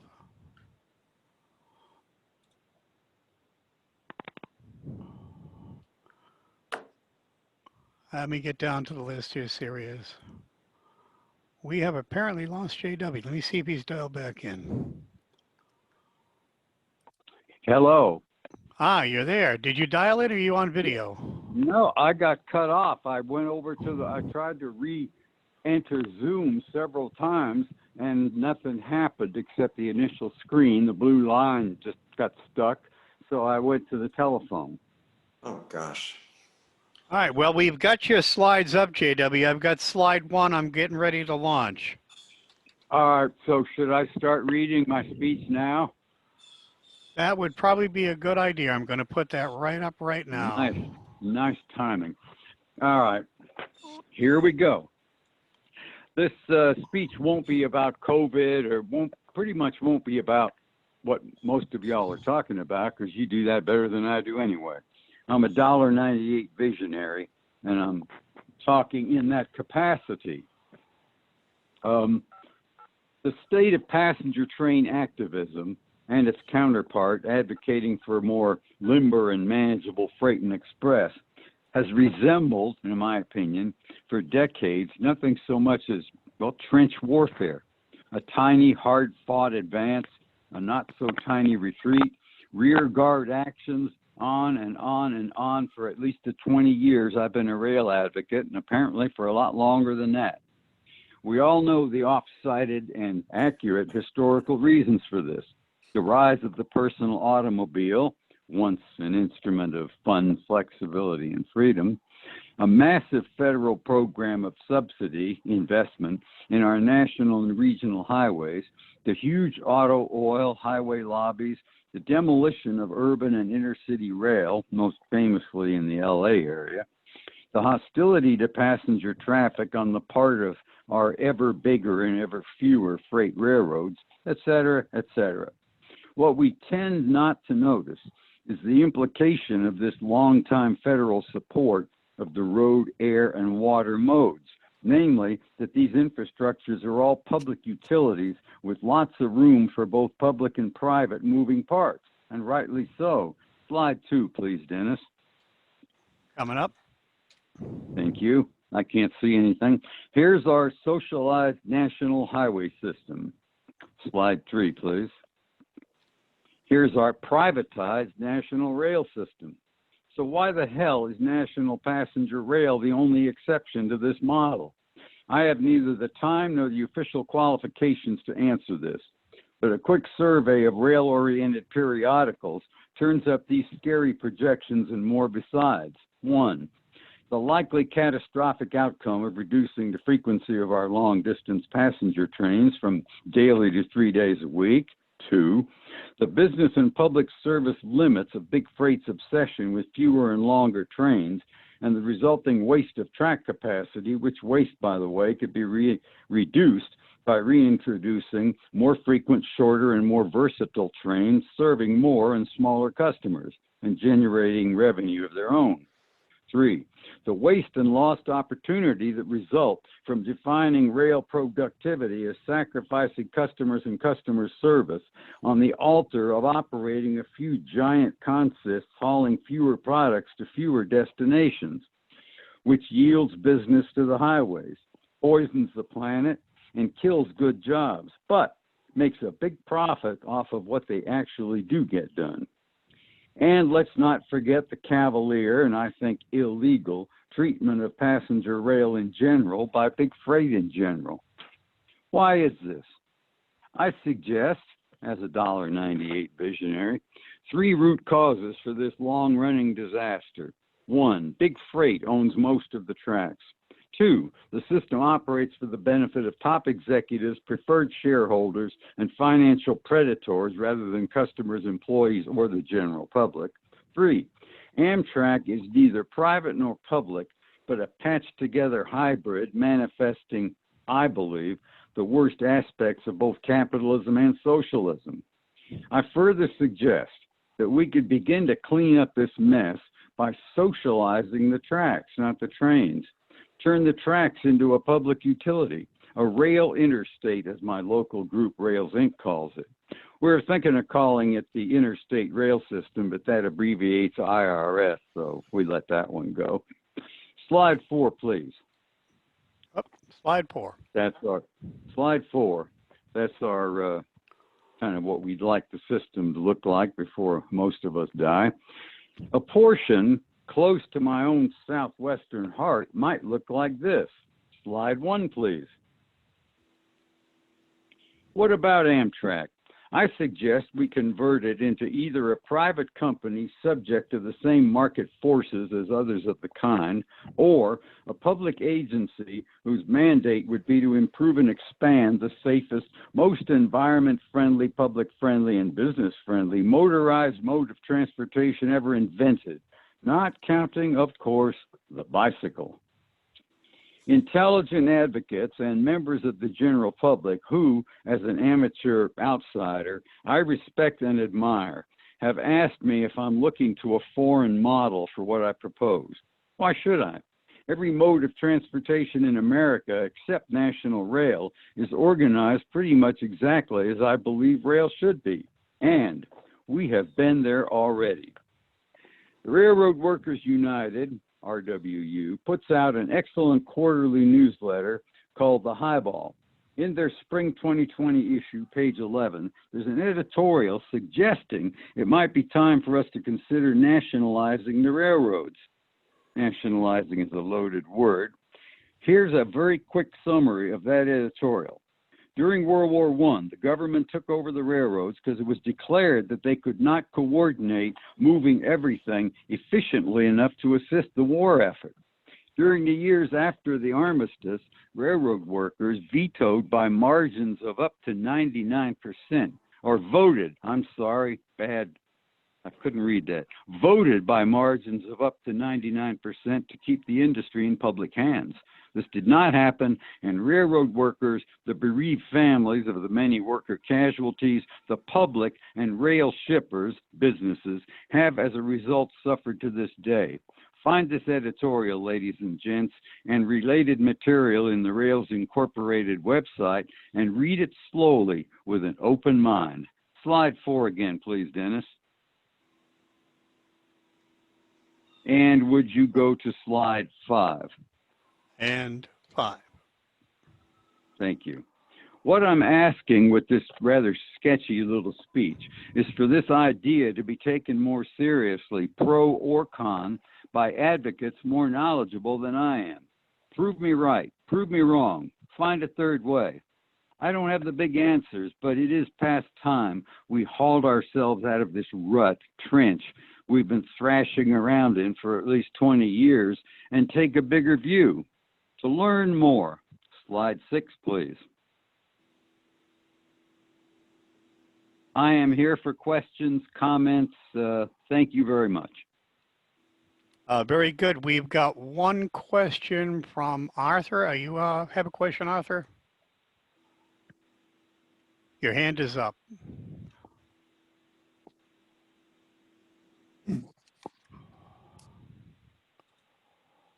Okay, apparently Arthur did not have a question. Back to you, Richard. Okay, well, thanks so much, JW, for the presentation. You're welcome. So our next presentation, panel discussion, and it includes 3 different individuals. David Strohmeyer, who is from Missoula, Montana. He's the county commissioner out there, and he'll be talking about the Big Sky Passenger Rail Authority. And then Scott Rogers, who's the chair of the West Central Wisconsin Rail Coalition, and he'll be talking about passenger service from Eau Claire to St. Paul and eventually Minneapolis. And our third person is Michael Nolan. He is the president and general manager of the Northern Indiana Commuter Transportation District.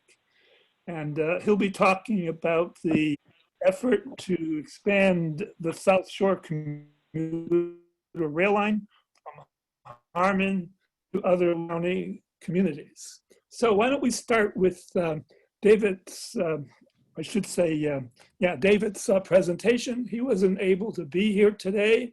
And so we're gonna show a film, and I interviewed him a week or so ago. So go ahead, Dennis. Very good.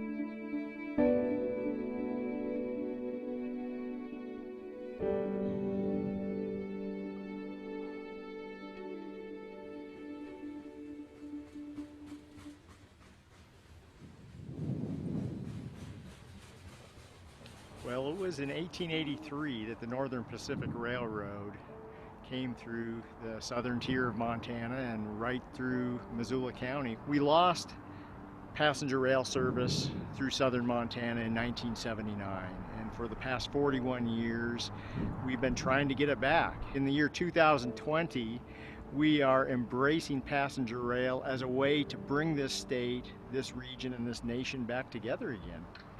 We're doing something that has never been done before in the state of Montana, and that is knitting the state together from Idaho all the way to North Dakota, with counties initiating an effort to establish a regional rail authority, the Big Sky Passenger Rail Authority.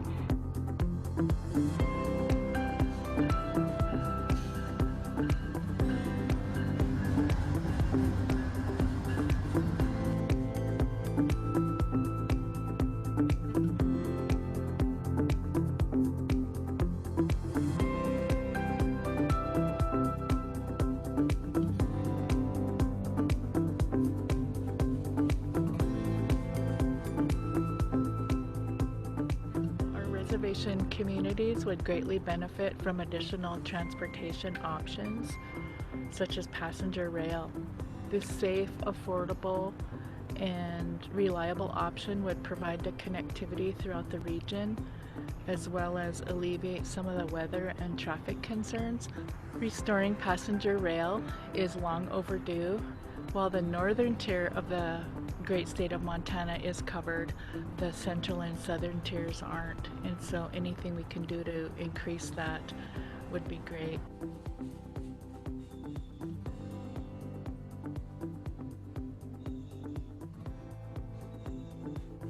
The rail came through through Livingston and route to Yellowstone Park in 1883. Teddy Roosevelt, there's an iconic photo of him right here on the back of a Pullman car waving, a classic Teddy pose in 1903. And then he headed down to Gardner and dedicated the arch that year. I came out here for a summer job in 1972. My fourth summer, I rode the train. Rail travel is efficient, economical, and enjoyable.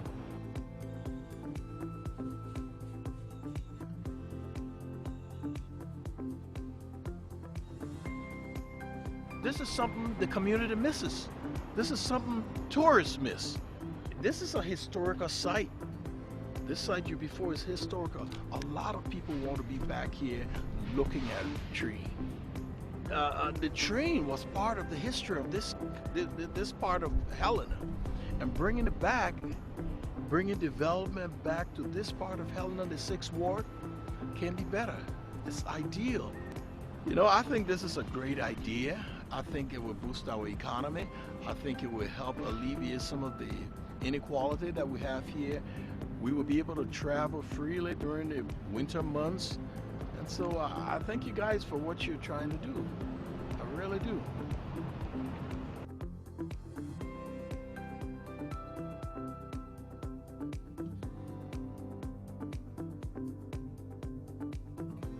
I think intercity travel and regional travel once was by train.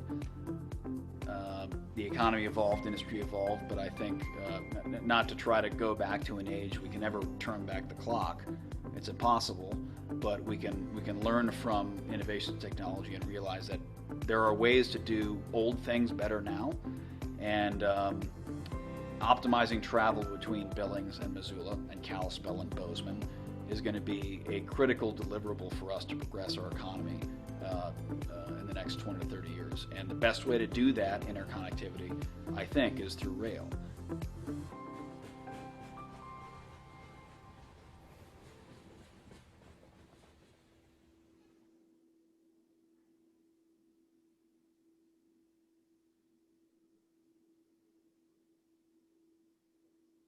Richard?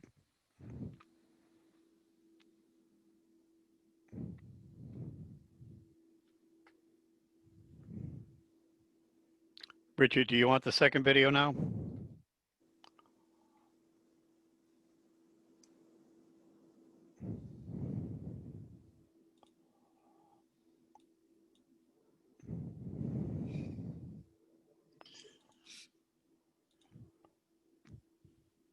Richard, Dennis, do you want this? It's probably a good idea, Dennis. Yeah, go ahead. Okay, I wasn't sure if you wanted them back to back. No, I wanted them back to back, but that's all right. Go ahead.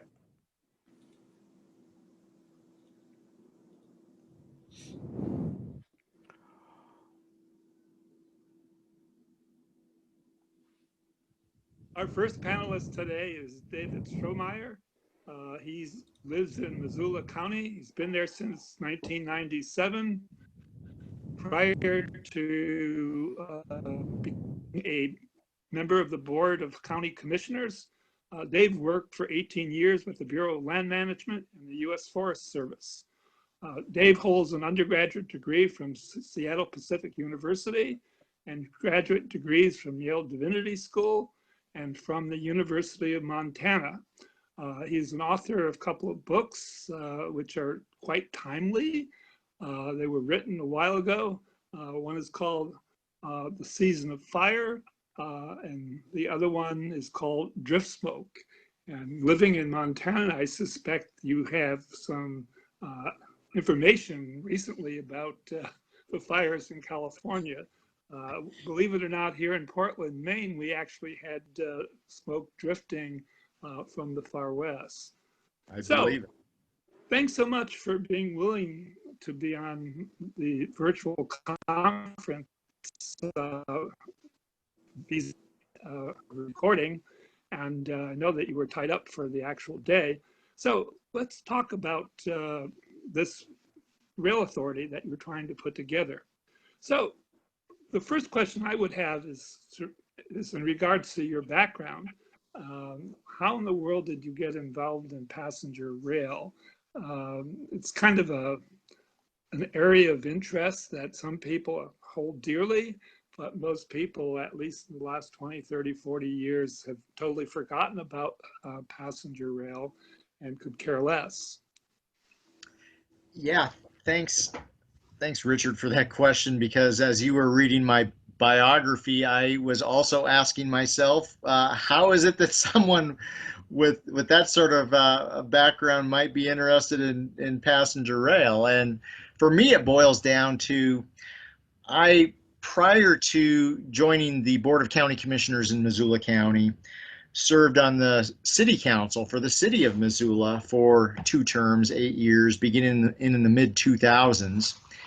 And it was during that time frame that some of my constituents who felt very passionately about the need to restore passenger rail service approached me. I was also working as a public historian, so I had a deep history in the historical character of the American West and here in Montana. And so that combined with my interest in history, my interest in certainly environmental sustainability, some passionate constituents, and also the fact that we were dealing with a lot of fairly complex transportation issues in my community, really led me to the conclusion that in the present time, we need to be taking seriously passenger rail as an important piece of our transportation portfolio. Because however you cut it, whether it's from a social justice standpoint, an economic development standpoint, an environmental justice and sustainability standpoint, there is a lot that passenger rail has to offer. And certainly transportation is a piece of our daily lives that connects everything that we live in and are about as we go about our business. So it makes a lot of sense. It has made a lot of sense for me to put the energy and time into seeing what we can do to chart a path forward that includes passenger rail as a piece of that future. So why a state rail authority? Many places, other organizations usually would approach the state legislature, the transportation committee, they might approach the governor. So explain that. Yeah, you're exactly right. In many states that have something like a rail authority or a rail commission, these are creatures of the state legislature. They are created by the state legislature, and they are oftentimes joined at the hip with the state DOTs in those respective states. Here in Montana, excuse me, it would be an understatement to say that our state legislature is not enthusiastic about passenger rail or other transportation options that move beyond simply motor vehicles or perhaps traditional airline transportation. So what we found is that, and just stepping back a little bit, the Northern Pacific Railway came through the southern tier of Montana in 1883, and in the decades that followed, we saw passenger rail be implemented across the state in a fairly robust way. At one point in time, we had at least 3 transcontinental railways crossing and traversing the state of Montana. And this lasted until 1979 in the southern tier of the state, when we lost the North Coast Hiawatha that was operated by Amtrak. Following that, there had been various attempts by passionate individuals or advocacy groups to gin up support to restore passenger rail service. None of those attempts coming to fruition. Typically, it oscillated between moments of excitement and enthusiasm, followed by a drought period of despair and political wet blankets being thrown on that enthusiasm. When I served on the Missoula City Council, one of the approaches we took was to see what we could do by way of getting communities, individual communities across Montana, excited about adopting resolutions of support for passenger rail service more generally, or specifically related to pieces of legislation such as PREA back in the late 2000s. We were successful in engaging our state congressional, or our U.S. congressional delegation back in the 2000s to institute a study of restoring the North Coast Hiawatha. That did happen, but obviously a decade has elapsed and nothing has been accomplished on the ground. So the legislative attempt has not been successful. The attempt by individual isolated communities to lobby for this has equally been somewhat stillborn. So what else could we do? When I came on the Board of County Commissioners, in consultation with our county attorney's office, we discovered a statute on the books dating to the mid or early 1990s. This is a Montana state law that, of all things, authorizes counties to jointly come together and establish a regional rail authority. And so that's what we're doing today. We're hopefully breaking out of the mold of simply trying the same thing and expecting different results, to trying something new and creating that institutional organizational infrastructure that has previously not existed in the state, that, as you rightly point out, does exist in other states where there is more robust support of those state legislators and the governor. We're able to do this unilaterally here and are a matter of weeks away from making it happen. And I also just want to add, and I'm showing on the screen now a map of the state of Montana, and this displays the 24 counties stretching from the western edge of the state, bordering Idaho, over 600 miles to the east to the North Dakota border. And these are counties that either once saw regular long-distance passenger rail service by way of the North Coast Hiawatha, or once saw passenger rail service north-south from Denver up to Billings or from Salt Lake City up to Butte, and could potentially see that again. Because the case that we want to make is that in the year 2020, this is not just about nostalgia. It's not just about necessarily creating the exact same alignment that we once saw in the past.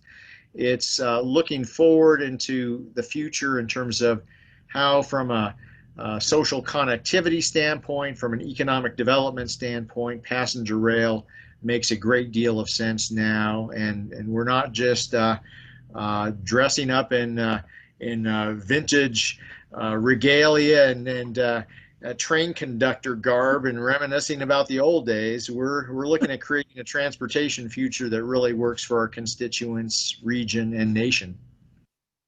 So what sort of issues do you think this rail authority would actually address going forward? Well, right out of the chute, and I should say that there are two things that counties need to do to establish a regional rail authority. In this case, we're calling it the Big Sky Passenger Rail Authority. They need to adopt a joint resolution to establish the authority. They need to appoint an initial slate of board of directors to the authority. Once that happens, and again, I think it's not a matter of if, but when, and when is within the next few weeks to a month or so, When that happens, we will go about the same sort of initial startup tasks that any new organization would, including adopting bylaws, doing some initial strategic planning as far as what we want to focus our energy and limited financial resources on. But beyond that, there are a few key tasks. One, we will be engaging our federal elected officials, our congressional delegation, because it's been made loud and clear to us that they have been looking for this conduit which the rail authority will serve, that has previously just been a vacuum in the state, that nothing like this has existed. So they'll have an official governance structure to interface with when it comes to passenger rail issues. We've heard the same thing from Amtrak. Currently, without this governance structure in the state, without a robust passenger rail component to our state Department of Transportation, Amtrak really does not have anyone to interface with. We will serve that role, and we will be reaching out to Amtrak and have already done so initially. And we'll also be reaching out to the host railroads in the state of Montana that would potentially be a part of this undertaking, to both just as a courtesy, make sure they're aware of what we're up to, but more practically speaking, to try to bring them along from the very beginning as partners in this effort, and not see ourselves as being adversaries, which sometimes, maybe oftentimes, is the case when it comes to passenger rail discussions. And I hope that we could start off on a more productive footing than that. Mm-hmm. So what routes are you talking about? What's the interest in the state regarding where passenger rail should be? So to begin with, we're going to be looking at an alignment that pretty well mirrors the North Coast Hiawatha route from when it ceased to exist back in 1979.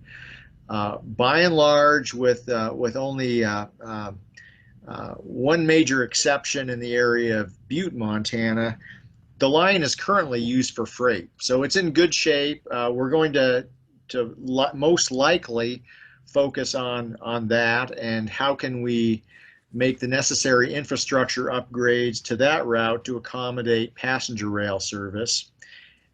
As we speak, positive train control is being completed on this route, and so that was one of the big ticket items that was called out back in the 2009 North Coast Hiawatha study.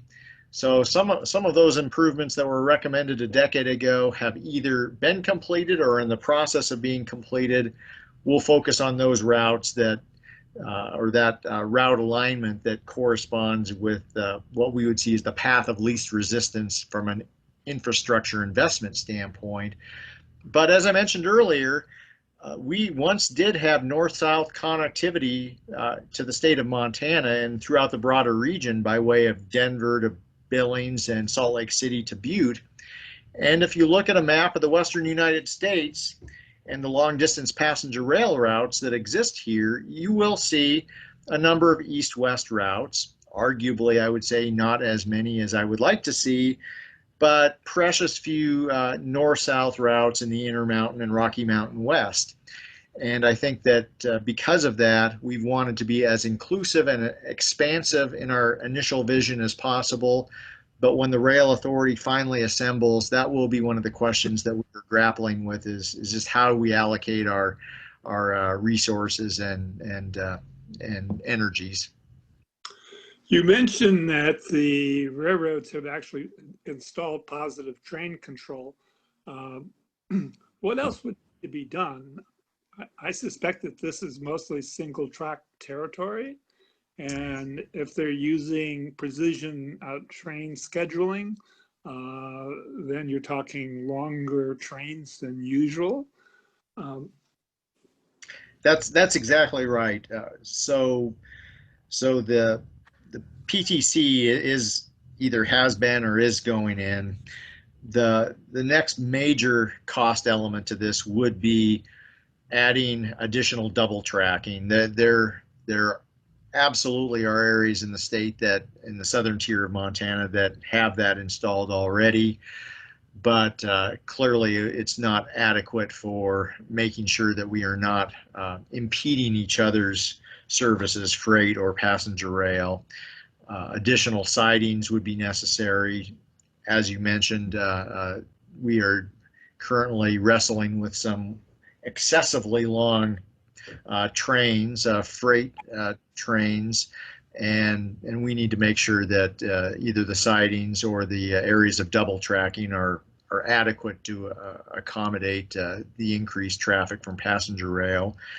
Some of the congestion that we once saw on the eastern edge of the state by way of coal trains is not as much as it once was, so that's not as acute of a problem as it might have been a number of years ago. We might need to be looking at super elevation as far as some of the alignment. And of course, you'll have the other standard capital investment costs associated with the train sets themselves for passenger rail, bringing some of the stations back into life for passenger rail service or creating new stations. And some of this will be a public-private partnership or a local government, state government partnership with Amtrak and the federal government. But it's there's a lot yet to be determined, but I think we've got a pretty good handle on what we need to accomplish on the ground right now to make this happen. What sort of interest is there in Idaho in terms of the route that used to go through parts of Idaho? So have you been reaching out to folks there? Yeah, we absolutely have, and something I've run into in our current process of establishing this regional rail authority within the state of Montana is this tendency to look inward and forget that we can accomplish greater, bigger things, bolder visions if we work together across jurisdictional lines, which has been a tough pill to swallow in some respects with county commissioners in Montana, because this is a bit out of the norm in terms of what we oftentimes do by just looking inward within our boundaries and not seeing how we can do something bigger that will actually have a positive impact on our constituents and our jurisdictions. The same would be said working across state lines. Too often I think that we take a fairly siloed approach to our passenger rail goals and interests within our states and may forget that we need to be working cross borders, cross boundaries. So when it comes to Idaho, Idaho once saw passenger rail service through its most populous region, the Boise metropolitan area, by way of the Pioneer Route. And so whereas the North Coast Hiawatha would have skirted across the southern tier of Montana, then extended up to the northwest into Sandpoint, Idaho, Spokane, Washington, and to points west beyond that, the southern tier of Idaho saw the Pioneer Route. So I've been in touch with the city council president for Boise, Idaho, and we have been working together to both engage our respective congressional delegations and then also think of what we can do together regionally just by way of our local governments to lobby for not just our own interests, but again, this is a perfect case where maybe the path of least resistance to getting something accomplished on the ground is not simply trying to bring back the North Coast Hiawatha in isolation to anything else, but maybe to create a more robust, truly interconnected system.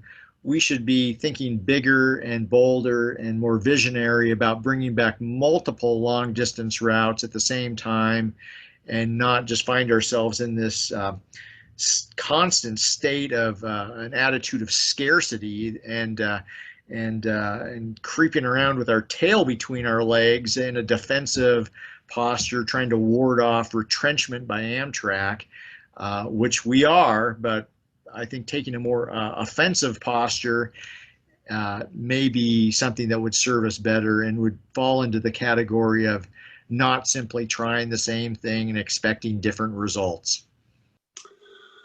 Well, there you have it, folks. David Strohmeyer, great video, and we wish you well. We wish you the best of luck with this.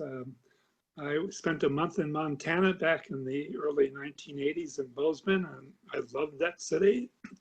And I forget how I actually got there. I think I ended up flying to Billings and then took a bus. And that was a long story, but I won't get into that here. So, well, we'd love to welcome you back on a passenger train. And my commitment is we're going to get this done hopefully sooner rather than later, and definitely in our lifetimes. And one thing I just want to throw out, if folks were not able to participate in this a week ago, we had, and maybe it's more than a week after this current interview airs, but we hosted the Montana Passenger Rail Summit, and we still have materials and the recording of that event online at montanapassengerrailsummit.org. And I'd encourage folks to check that out and join us collaboratively in enhancing passenger rail options in the United States. So thanks again, and have a great afternoon. Thank you.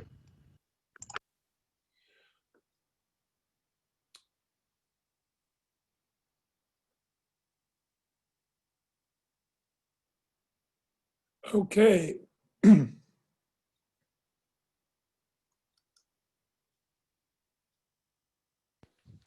ahead, Richard.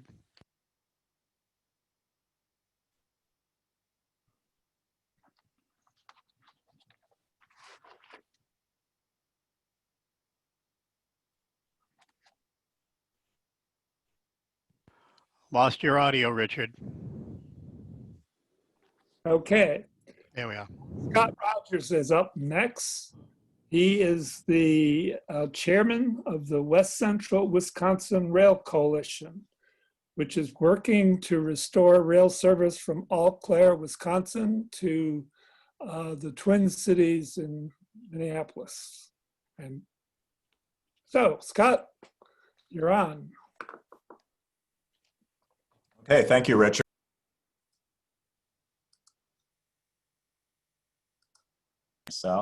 There we go. Can you hear me now? Yep. All right. Yep. Very good. Very good. Well, thank you. I appreciate being asked to do this. I'm going to see if I can share my screen. I do have a PowerPoint to show. So let's take a look here. All right. Let's see if we've got the right one up here. All right. It looks like I'm going to unshare this because I think I got. Oh, just a minute. Is that working? All right. Are you seeing the right thing, or are you seeing my presenter view? We just saw the map. It disappeared. All right, but you're only seeing a picture right now. You're not seeing anything else? That's right.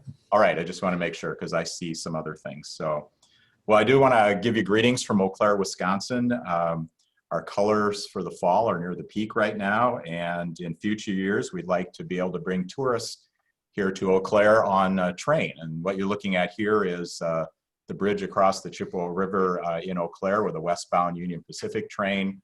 Those are tracks that were once traveled by the Twin Cities 400 of the Chicago Northwestern. We haven't had scheduled passenger service here in Eau Claire since 1963, so we've gone a long time. For those of you not familiar with our area, here's a map showing West Central Wisconsin, and the Eau Claire area is about 90 miles east of St. Paul. Our county is about 100,000 people, what we call the Chippewa Valley, which is this area encompassing Menominee, Chippewa Falls, and other communities is about 200,000. And the St. Croix River Valley is also part of our route, our corridor, and that would be the Hudson River Falls area here just across the St. Croix River from Minnesota. So this is what we're talking about. I moved to Eau Claire in 2002, about 18 years ago, and when I got here, I found out there was already a group working on passenger rail service, and you can see here what our mission is really to do it as part of a long-term getting a transportation system and passenger rail service as a strategy for long-term economic growth. And the efforts here really have been led by the business and education community. And what led our community to be interested in this and to start working on it was this map of the Midwest Regional Rail Initiative, which some of you may remember from the 90s and early 2000s. In fact, Wisconsin was a leader in this 9-state effort to have a Midwest regional rail system. But if I point out where Eau Claire is on this map, it's up here. And can you see my pointer on here? You can't. Okay, then I won't pretend like you can. So if you look where the map I showed you before, you see a dotted red line going up to Eau Claire. And our members of our community realized and saw this and saw our state was working on it and realized that our connection to passenger rail service was simply going to be a bus connection to Toma. And so our first effort of our people in our region was to actually get on the map. And you can see some of the attributes we have of our area. We have some of the Wisconsin's highest growth counties and cities. We have been able to attract a lot of people here because of our housing affordability and quality of life. We have 3 state universities in our area, and we have reciprocity with Minnesota. And so UW Eau Claire, UW River Falls, UW Stout, and Menominee. In fact, about a quarter of the student body here at UW Eau Claire, which has about 11,000 students, comes from Minnesota. There's also a lot of commerce between here and the Twin Cities. A high percentage of the trips on I-94 and other modes are to and from the Twin Cities. We only have a couple river crossings. And then we have connections in St. Paul to other modes of transportation. And at the St. Croix River, there's about 100,000 vehicles that cross that river every day on I-94, which tells you that there's a lot of travel going on. So as the states of Minnesota and Wisconsin did their state rail plans a few years ago, this shows you Minnesota's rail plan that was published as an update in 2015 after their first one. And you can see that it includes a St. Paul to Eau Claire corridor. And as they put that together, it is sort of representative of the different spheres of influence from the Twin Cities, and they included Eau Claire because of the amount of commerce. And in fact, they even held a hearing on the Minnesota rail plan in Eau Claire, and it generated over 200 people turning out for that. Also, when you look at the Minnesota rail plan, it is one of their strongest routes, particularly in terms of their estimated modal diversion and ridership. And the Wisconsin rail plan also now includes Eau Claire. When it was published in 2014, you can see that in the green dotted line, it includes a route through Eau Claire, Menominee, and Hudson as a planned future long-range connection as a second route from Chicago, Milwaukee, Madison to the Twin Cities. So you could say that after we got rolling in the early 2000s and we got into the mid 20-teens, that we had initially accomplished our goal. We were on the map in both Minnesota and Wisconsin as for future passenger rail services. But one of the things we realized that lines on a map don't necessarily get you a train, especially in the case of Wisconsin at that time. Our state was showing little interest in expanding routes, although they did continue to grow the Hiawatha service and work on growth and attention there. I will note that Wisconsin is just starting a process for updating its state rail plan, and will be involved in that. So we tried to look at why do we want passenger rail service, and then how might we get it to our area. A story a little bit different than what we just heard from Montana, but kind of leading us to say, okay, what happened before it didn't work, and what can we do? And really the drive, I mentioned at the beginning that it's really been an economic and business and education-led effort here to get passenger rail service. Here's an example of one of the local organizations that's been interested in seeing this happen. Royal Credit Union is a major regional credit union, actually one of the larger in the country. It has $2.4 billion in assets, a couple 100,000 members, and headquarters in downtown Eau Claire, a real mover in our community. And you can see that this map shows their locations around eastern Minnesota and west central Wisconsin. And so along the corridor, and they see passenger rail service as something that can help attract talent to our community. And one of the efforts we had, particularly up until before COVID, we had a very low unemployment rate in our area. And we're working hard to find ways to attract people to our community. And in fact, we feel that smaller cities like Eau Claire and many others around the country are really poised to grow because of the quality of life we have, amenities of many bigger cities, but also some other attributes. Just this month, Eau Claire moved from number 81 to number 28 in livability.com's best places to live, and Reader's Digest just featured us in a list of 25 small places about to become more popular. So it's something we think we can take advantage of, and we think passenger rail service is one of those things that can help fuel some growth and give us a competitive advantage. Another part that's going on in our area is that we do have a reputation for a collaboration and innovation in doing things in new ways.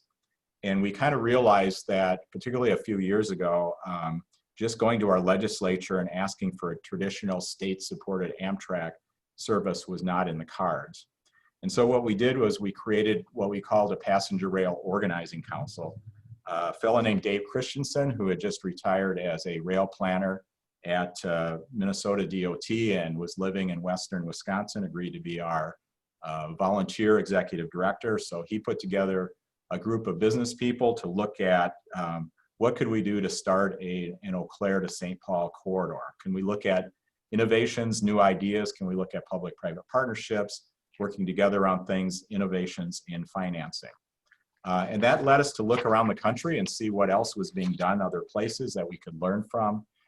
Most everybody here probably is aware of Brightline and what it's doing with high frequencies, and particularly developing station areas with apartments, businesses, offices, other things going on. When you have a high frequency rail service and a lot of commerce going around that, that generates economic activity for a community.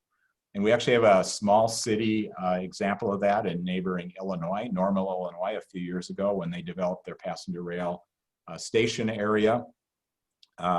They have, of course, it's cut back down because of COVID, but with the Chicago to St. Louis corridor and the improvements there, they have indicated that they've seen a generation of $200 million in additional development around their train station in Normal, and they've grown their ridership up to about 200,000 passengers a year. And then we've looked at other areas where there has either been a local authority operating even or overseeing and managing an Amtrak service like the Northern New England Passenger Rail Authority, the Joint Powers Authorities in California, and other efforts to gain rail passenger service like the Southern Rail Commission and the New Orleans to Mobile corridor. More recently, we just heard about the Big Sky Montana Authority that's being formed, and also the Front Range Authority in Colorado that's getting going on that route. So we try to look at things like that. How can we apply what's being done successfully elsewhere and perhaps learn from each other as well? So this is a little bit more information about our route. This shows the Union Pacific line. UP has made significant investments in track along this line, and we do have PTC signaling, and they have been cooperative with us as we've talked about working with them. So our vision, as I mentioned, was to attract and retain talent through enhanced connectivity. And so we worked to develop a business plan to establish self-sustaining Twin Cities to Eau Claire conventional passenger service about 4 times daily. 4 times is what's in the Minnesota Rail Plan, and it gets you up to enough frequency that whatever time of day you likely want to travel, as a starting point, there'll be a train somewhere near that time. So we thought, could we look at a public-private partnership? Could we find a private developer and operator and marketer? We also think that by working with a private organization that is motivated to use strong marketing techniques to grow ridership and revenue, as well as motivated to keep costs down. Also, the railroad has been interested in working with us if we can talk to them about market rate access rather than a forced access. And then pursuing value capture transit-oriented development concepts. Our local MPO did a white paper for us looking at what are some of the different ways, and this is being done increasingly around the country, where you take the growth in value and the economic activity around station sites and make that available to create or maintain the transit or passenger rail service. And then also determining an effective governance structure. We are actually actively right now looking at a multi-county commission to work on this issue, and we've had municipalities and counties all along our line have been very interested in this. And that would also lead us to have eligibility for federal programs like restoration enhancement grants, CRISI grants, and I believe the act passed by the House this year has a new program called Prime Grants, if that would be implemented in the future. So where we are right now, we've been working on this. We have had a private organization step forward called Corridor Rail Development. We're working with completing financial due diligence on them and confirming an MOU with them. They have told us that they will have access to investment capital and financing to handle the private part of this. Union Pacific has asked us to do an engineering study of the line. We have a bid on that from one of the reputable engineering firms that works with railroads. We are close to being able to sign an agreement with them to move forward with that. And then, as I mentioned, we are working with our local governments. Our Eau Claire County in particular has been interested in helping us put the details together of resolutions and other things along our corridor to create a governance body, perhaps something that might be called a Chippewa St. Croix Passenger Rail Commission. So those are things that we're working on, and then we're looking out farther. We know that we are on the route between Chicago and the Twin Cities. Currently, the Amtrak service goes through La Crosse, and we wish them well and hope that will continue, and in fact are excited about the second train that we hope that they are about to get. There are other things going on like the FRA long-range planning study. Last year, I was appointed by our governor as the private sector representative on the Midwest Interstate Passenger Rail Commission. We've been learning about the Midwest Rail Study, paying attention to that. And as you can see from the map here, the Chicago to Twin Cities route is one of the prime routes being looked at there overall because it's such a large travel market and has such high potential for high frequency and high speed passenger rail service. We think it would be logical in the future for some of that service to operate through our area. In fact, some of that may come sooner than later. We are also interested in the TCMC project. And outside of Wisconsin and Minnesota, you may not be aware, but part of the implementation plan for that is to look at shuttle connections to nearby cities that aren't served. So in particular, Madison, Eau Claire, and Rochester.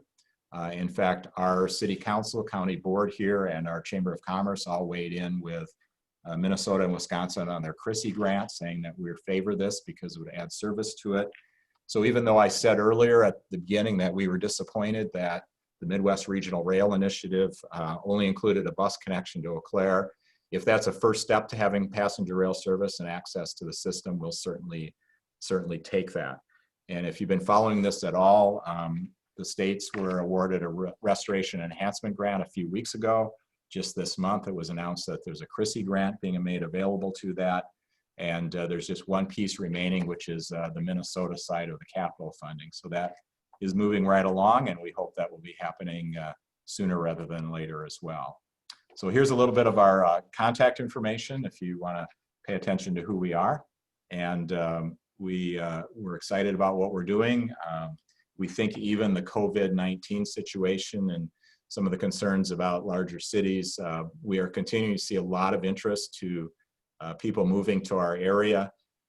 We have a lot of amenities here, and I don't know if it was mentioned that my day job is I'm the Governmental Affairs Director at the Eau Claire Chamber of Commerce, and we definitely see passenger rail as something that's in our economic future and will be an advantage for us. So that's my presentation. And be glad to answer any questions. Christopher, you have a question? Thank you. I got it. Yeah, I was very fascinating because I did read some of your information proposing with the trains going from um, Wisconsin, but I'm sorry, I may be mixing up names, but there was a couple of my friends have been asking me this question because some of them who are Special Olympic athletes lives in that county state area. They want to know is if this train does get built, is it going to be accessibility? Is it going to be more frequent train running? Like maybe if you miss one train, the next one may be like Long Island Railroad, like a half hour to an hour. What is the timetable for it and accessibility? Okay.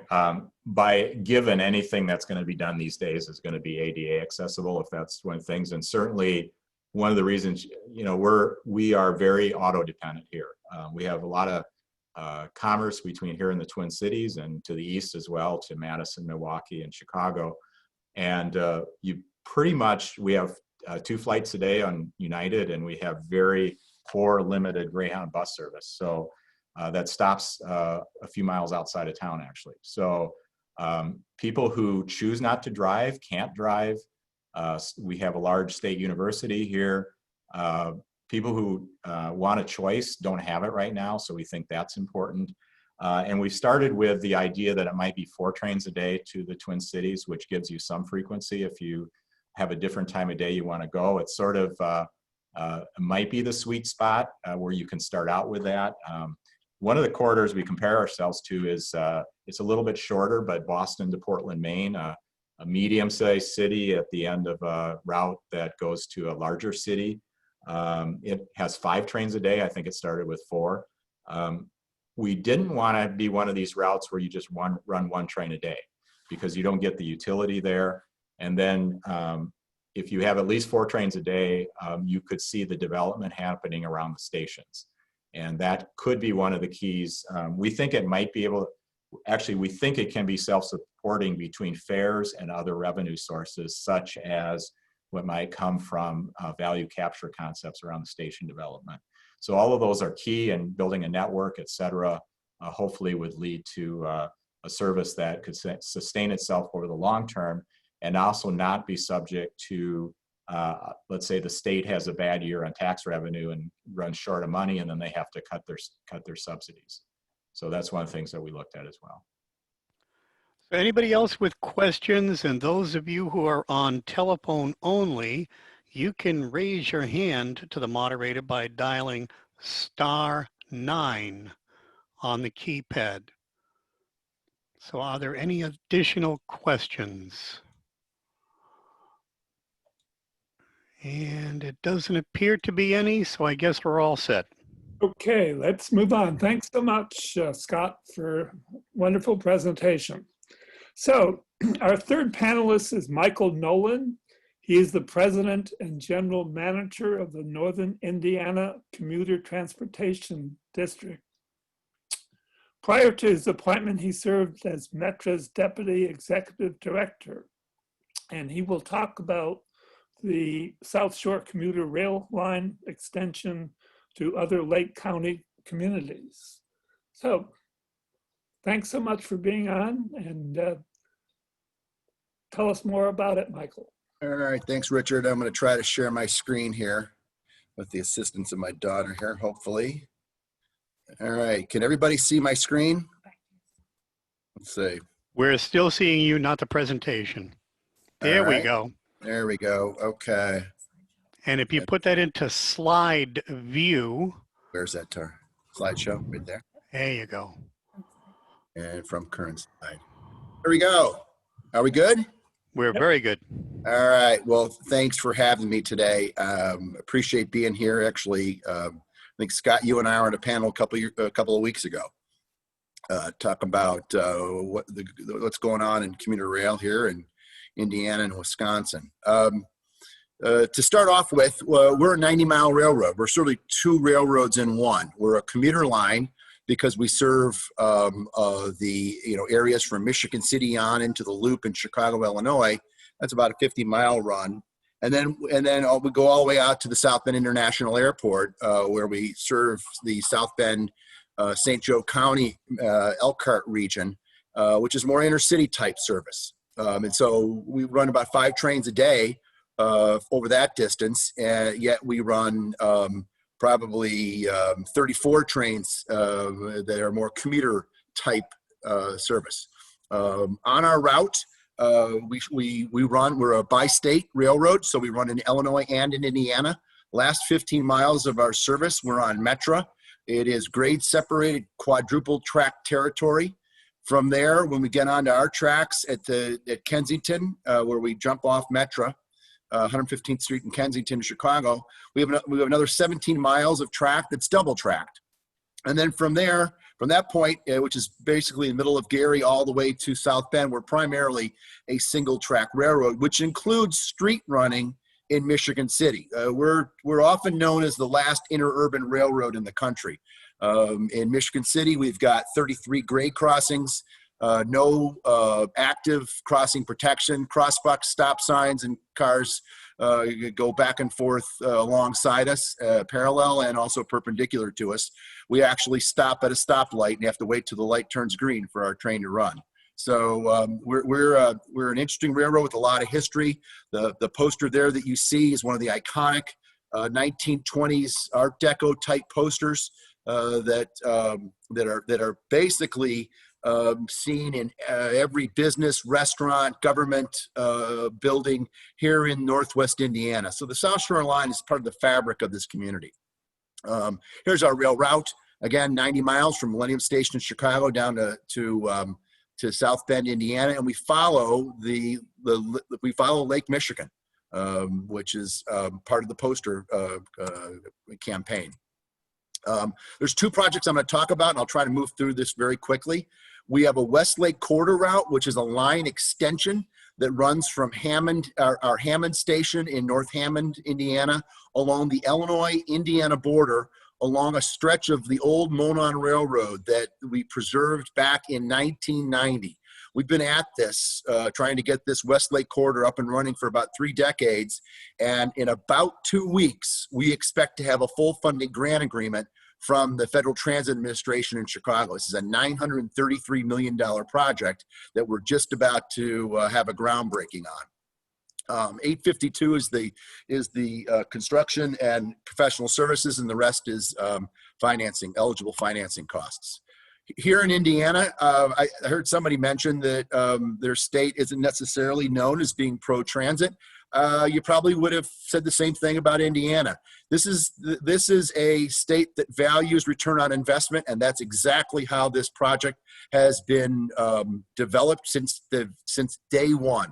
It's about connectivity into Chicago, giving the higher growth areas in Lake County, Indiana, opportunity to settle in Indiana and get those higher paying jobs in Chicago, Illinois. We've got a partnership from a regional development authority here that's providing a lot of our local funding, as well as the Indiana Finance Authority that's going to float our bonds.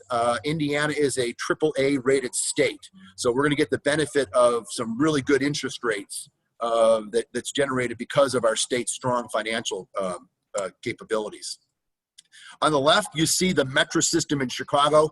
I used to be in that system. I always say you couldn't drive about 5 miles without hitting a Metro railroad line. It's a great hub and spoke system that runs in and out of Chicago. Here in Indiana, we have the one route over 4 counties, so way more commuter rail opportunity to our neighbors to the west.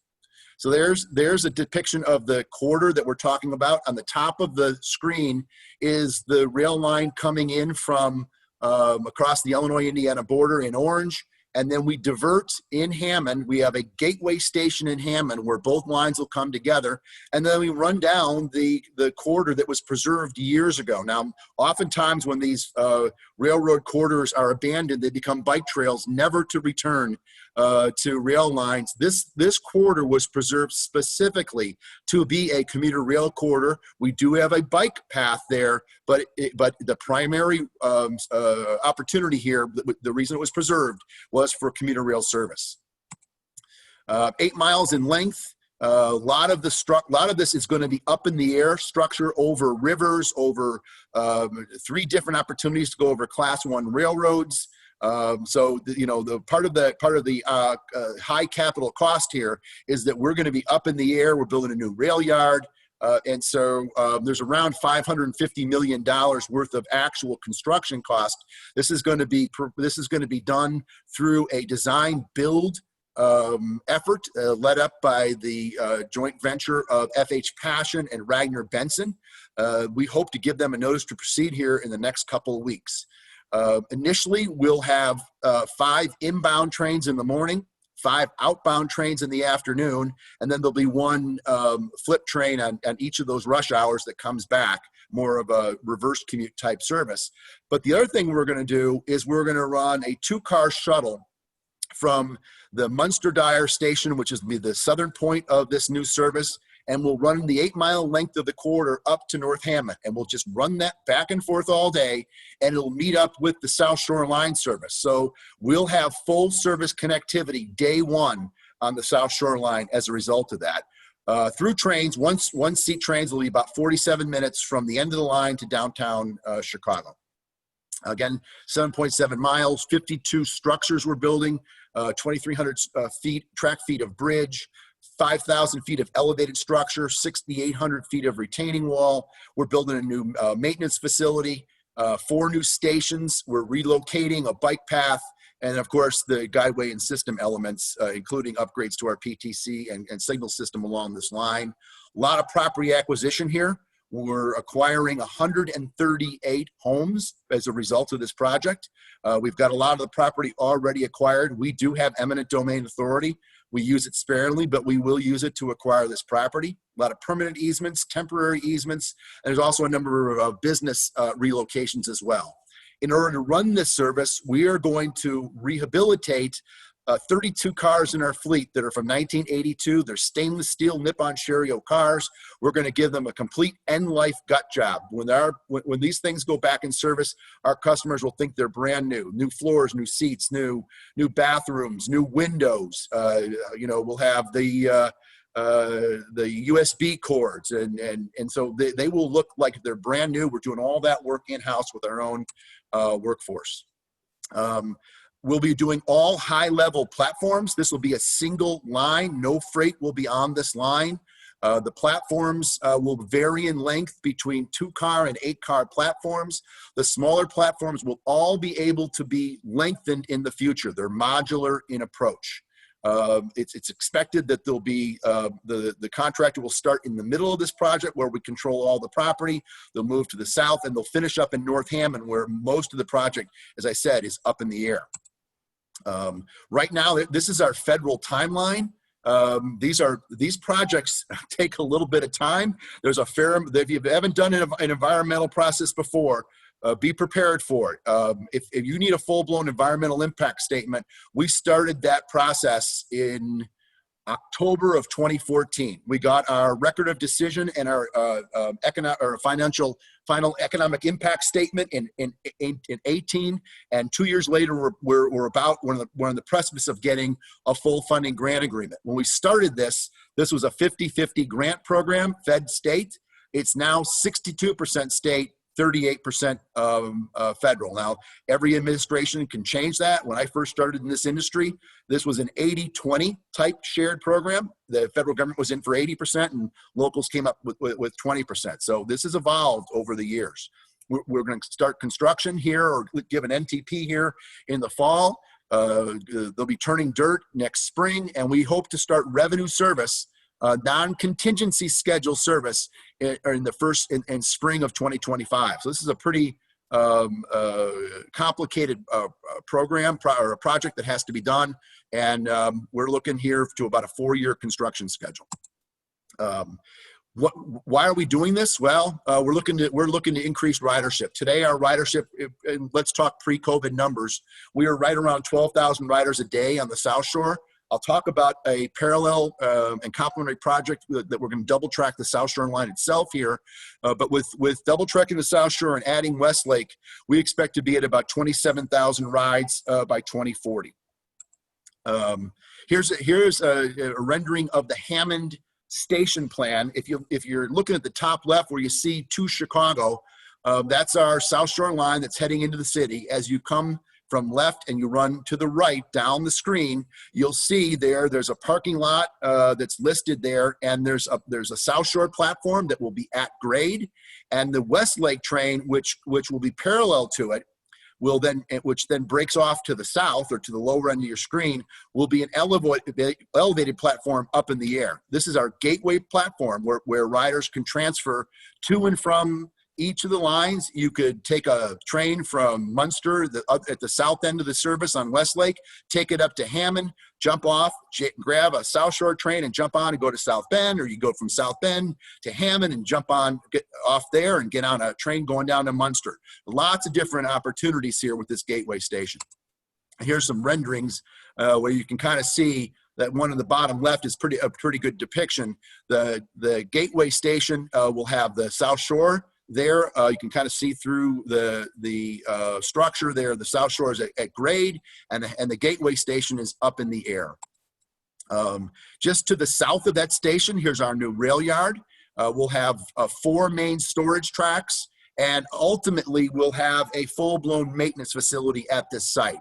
To begin with, we'll be basically conducting a light administrative type facility. We'll have light running repairs, car cleaning facilities, and this will headquarter for our train crews.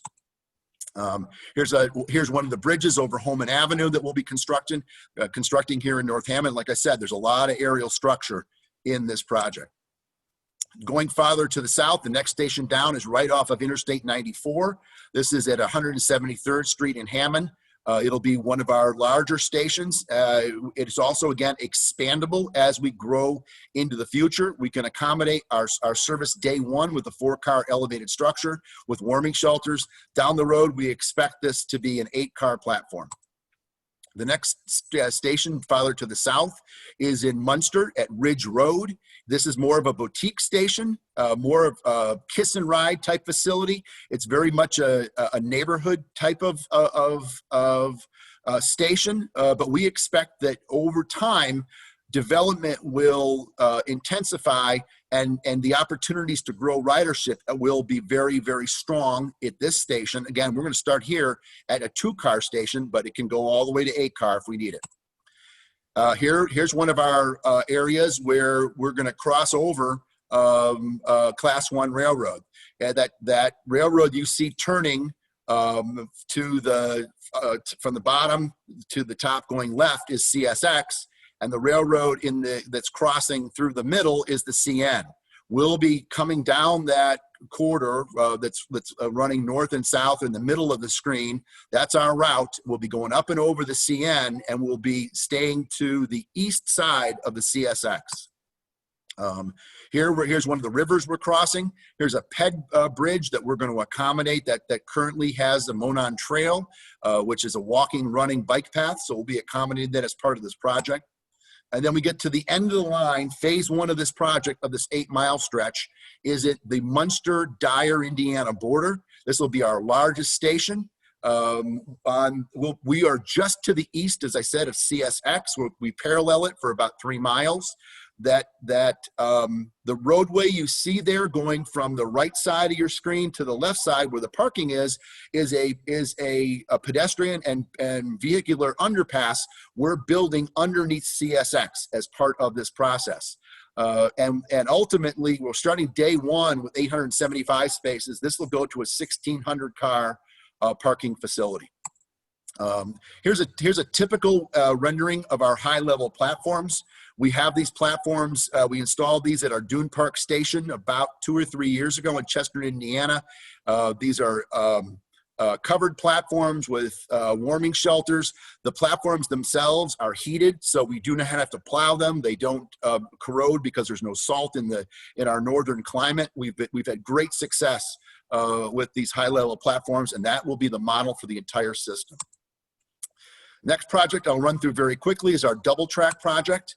This project is slightly less money, $450 million. Why do we need double tracking? I think there was a discussion from our friends from Montana about double tracking the railroad. This is our operating environment every day in many sections of the railroad, just to the west I'm sorry, to the east of Gary, where we come off of double track territory and we're going into single track territory. We try to run a precision railroad, but if anything falls short, you have multiple cascading delays. You will chase your tail all day long if you start to have delays because you're running from single track to double track railroad.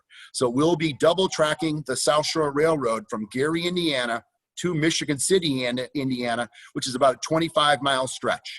We have in that area, and here's the project limits. On the left is just to the east of our Gary Metro station, and on the right is Michigan City. We have about 6 miles of double track in that area and a couple of sidings, but overall we're going to be adding 17 miles of new track.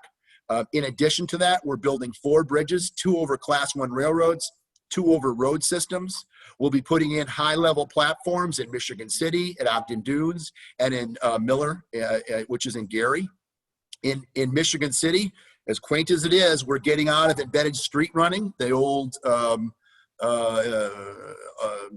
urban railroad. We're going to be getting our own right-of-way in Michigan City and getting out of the asphalt, which causes all kinds of issues, including maintenance issues and false signal indication issues. And we're going to be closing 20 crossings in Michigan City, and the remaining 14 will all be upgraded to gates, lights, and bells. And because of that, Michigan City is going to qualify as a quiet zone. So we'll support them when they go to the FRA if that's what they want to do to get a quiet zone. We're also closing a section of a highway, US 12 in Gary, Indiana, and moving our railroad to the south in that section so that we can accommodate high-level platforms. Why are we doing it? Decreased travel time, increased service, increased reliability, increased safety, more travel options, and increased economic benefits. And frankly, as I said in the beginning, this is about return on investment in the state of Indiana. Before, as an average, from Michigan City, Dune Park, Portage Ogden Dunes, and Gary Metro, it was an hour 40 from Michigan City, an hour 20 from Dune Park, an hour and 10 from Portage Ogden Dunes, or an hour 20 rather, and an hour 10 from Gary. After that, we're going to reduce travel time from Michigan City to about 67 minutes, 64 to 67 minutes for our express trains, 54 minutes from Chesterton, which is Dune Park, 51 minutes from Ogden Dunes, and 46 minutes from Gary. So the whole point here is to decrease travel time. For people these days, it's not about the distance you are from the market. It's all about time. Where we are currently, double track is right behind Westlake in the project schedule. We are working right now with the FTA on an accelerated schedule, and our goal is to get a full funding grant agreement for double track sometime in the spring of 2021, with construction starting in summer of 21 and start of revenue service in September of 2023. So double track's a simpler project. We own the right of way for the most part along the way, except in Michigan City. That's what makes it a lot easier, nowhere near the kind of structure we're doing. A couple of the stations, I'll run through them quickly. Here's an interesting piece that I mentioned. We're taking over the road in Gary. That's Lake Street in Gary. That's US 20. We're going to dive, and INDOT is going to run the road project. They're going to move US 12 and connect it up over with US 20, and then we're going to take the rest of that right away. We're building, I said, a new train station in Gary. We're actually at 90% design now. That's a rendering of the station in Gary. It's really one of the pride, enjoy opportunities of this project. We really see a lot of transit-oriented development opportunity here along the line, and this is one of the key areas where we see development occurring. And here's an artist rendering of a potential significant development. We've seen the presentations that have been referenced before in places like Normal, Illinois, and other transit-oriented development communities. Again, from the next station down the road, we're going to shave off about 25 minutes off that time. It'll be a high-level platform on the south side of our tracks. It will allow us, we'll build a gauntlet track. We have freight service on this line, so we'll build a gauntlet track that pushes the freight trains away from the high-level platform here at this location, and we'll be building a brand new parking lot across the street. And then here at the next station down the road is Dune Park. That's our main corporate office, and we're going to be adding parking here at Dune Park. One of the things I did want to point out to you here in the bottom of the screen there, you see that Beverly Shores station. That's the last of our own old iconic Art Deco stations. It still does exist to this day. It's a very small station. It's a flag stop station along the way. We're not going to be doing a lot of work there, although there will be double track in that area. So that's the Beverly Shores area. We're going to be adding a second track. It's currently in single track area. Finally, Michigan City. This is where a lot of the big changes are taking place. Currently in Michigan City, where you see that roadway, where you see the yellow line, that's frankly where our train runs today. We're going to be getting completely off of the right-of-way, jumping over and buying all the homes along the south side of 10th Street and building our own dedicated right-of-way and getting out of the street. We'll be closing a number of streets along 10th Street as well. I mentioned the opportunity for a quiet zone. On 11th Street, we're going to be, and the city has granted us 2/3 of 11th Street, or about 1.25 miles of 11th Street, where we will build our own dedicated right-of-way for 2/3 of the street, and then there'll be a one-way street going to eastbound on 11th Street with a brand new station at Franklin and 11th Street. There you can see right there's our train in the middle of the street. There's our passengers up there boarding the train. That is active. That's right in the middle of 11th Street. So there's a stoplight there having a passenger stop. That will no longer be the case once we upgrade this system. The chart on the bottom shows where we've had a lot of collisions and accidents in Michigan City. So I mentioned the safety aspect of this program is significant. Again, here's a picture of our street running. We're actually acquiring that church as a part of this project. That was always a daunting task to me when they told me I had to go get a church. But fortunately, it had nothing to do with it. There was a lightning strike and the church had a fire, and they've moved out and they got their insurance money and they want to sell. So it's all going to work out. We're going to straighten out our tracks here next to this church. And it's part of the street running here in Michigan City.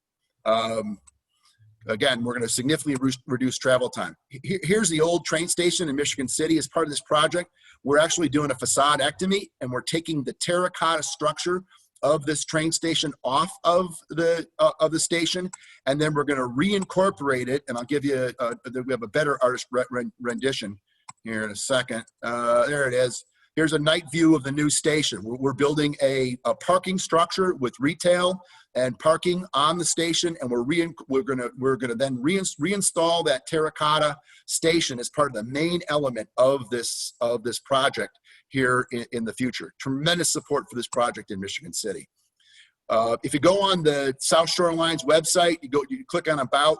There's just a treasure trove of information about both projects. This is just the website for the South Shore for the double track project, but both Westlake and the double track project have drop down screens on our website. Finally, I want to close out with the following points. Why are we doing this? It's projected that these projects are going to generate about $2 billion in private sector investment that is waiting to flow in to build transitory developments in and around these projects when we unlock the potential of our connectivity to Chicago. While some of the big cities are certainly having their issues today, that's not going to be long term. Chicago is the 3rd largest economy in the country and the 8th largest in the world. And so we're going to tie into that. We expect that these projects are going to create 7,000 new jobs. The state of Indiana is expecting $2 for every dollar that they've invested into the project. We know that our average South Shore Line rider earns around $90,000 a year as a household income.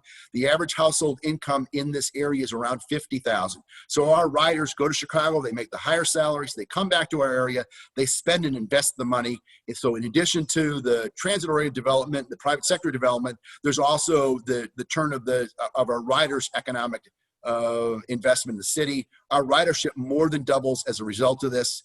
We're leveraging transit development districts that the state legislature allowed to be created with the project. And, you know, this project just didn't happen overnight. This is a grassroots effort, a 4-county effort. Money's coming in from 4 counties, from cities, from support from business communities, from governmental bodies, from chambers of commerce, every walk of life that's come forward to help get this project forward. When we went to get this project approved with the Indiana General Assembly, between the House and the Senate in Indiana, it passed 145-5. And this is not a transit state. So it's been a long time coming, but we've got a governor of this state who's made this his top priority. We have our congressional delegation that's squarely behind us. We've had a champion in Congress, and Congressman Visklaski, who's been pushing rail development for the better part of his career. And we're at the precipice of making these projects happen. And with that, I'll pause. Great. So Andy Sharp. Sure. Yeah, can you hear me? Yes. Good. So Mike, great presentation. So my name's Andy, and my day job, I work for SEPTA here in Philadelphia. So question, you mentioned eminent domain. Obviously, that's often a very thorny issue. What level of resistance did you have from property owners, if any, if you were lucky, to using eminent domain? On the double track project, we're acquiring 70 homes and 20 businesses. On the Westlake project, 130 properties. We have had almost no issues. And one of the things I will tell you is, and anybody who's having the government take their property, make sure there's federal money involved. Because the Uniform Relocation Act, which is part of the, if you take federal money, you file the Federal Uniform Relocation Act. It is a very pro-homeowner statute. And so what people find out, and we tell them, is that they're treated very, very well. And that's what we have worked and endeavored to make sure that we treat our homeowners well. Because, hey, it's not easy to knock on somebody's door and say, we're taking your home. And you should only do it for projects that are 100-year transformational projects in nature. That's what we have in both these projects. So we're not shy about doing it, but you only do it when you have these kind of projects. Great, thanks. Okay, do we have any other questions? Yeah, we got Christopher asking a question. Chris? Yeah. My hand is up, but I don't know how to. All right, well, let's do Chris, and then we'll do you, JW. Hi, Mike. Hello. Hi. I seen a lot of your graphics. I have to say I'm very fascinated seeing those kind of trains there. The only question, when you say you were going to rebuild the train again, re-update it to the new future. Yep. You know, there is some minor issues in other areas. You know, there's like, you said you're going to plug into the Wi-Fi, put chairs in. But, there is some concern of trains that wheelchairs or walkers have trouble getting on the train from spaces. Are there going to be something being built by there? And I just want to let you know, I did see the station graphics, so I know that there's going to be accessibility there. But the concern is, when you're doing a renewed train, are you going to make sure that there is accessibility area for them? Yeah, our equipment always, every one of our cars has spaces for wheelchair use. And so we've always been an accessible service. Well, since 1990, when the Northern Indiana Commuter Transportation District started, we've always been and built accessible cars. So every one of our cars has always been accessible. We did not have to retrofit anything. Okay, I just want, because when I saw it, I was saying, wait a minute, did he forget to put something in? And I'm like, uh-oh. Nope, every one of our cars has spots that are designated for ADA use. One or two? JW. Two at least. JW. You're on mute.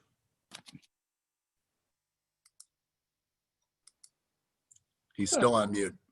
Hi, can you hear me? Unmuted now myself. we can hear you.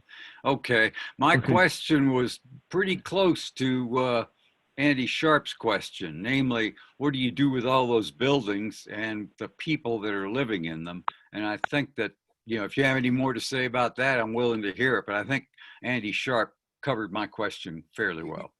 Part of what happens is, in addition to buying the home, you'll also have relocation agents that assist the homeowners in identifying potential properties. And so it is not a process where you abandon the homeowner, you give them just compensation and you say good luck. That's not the Uniform Relocation Act. Thank you. Dennis. Dennis is also on mute.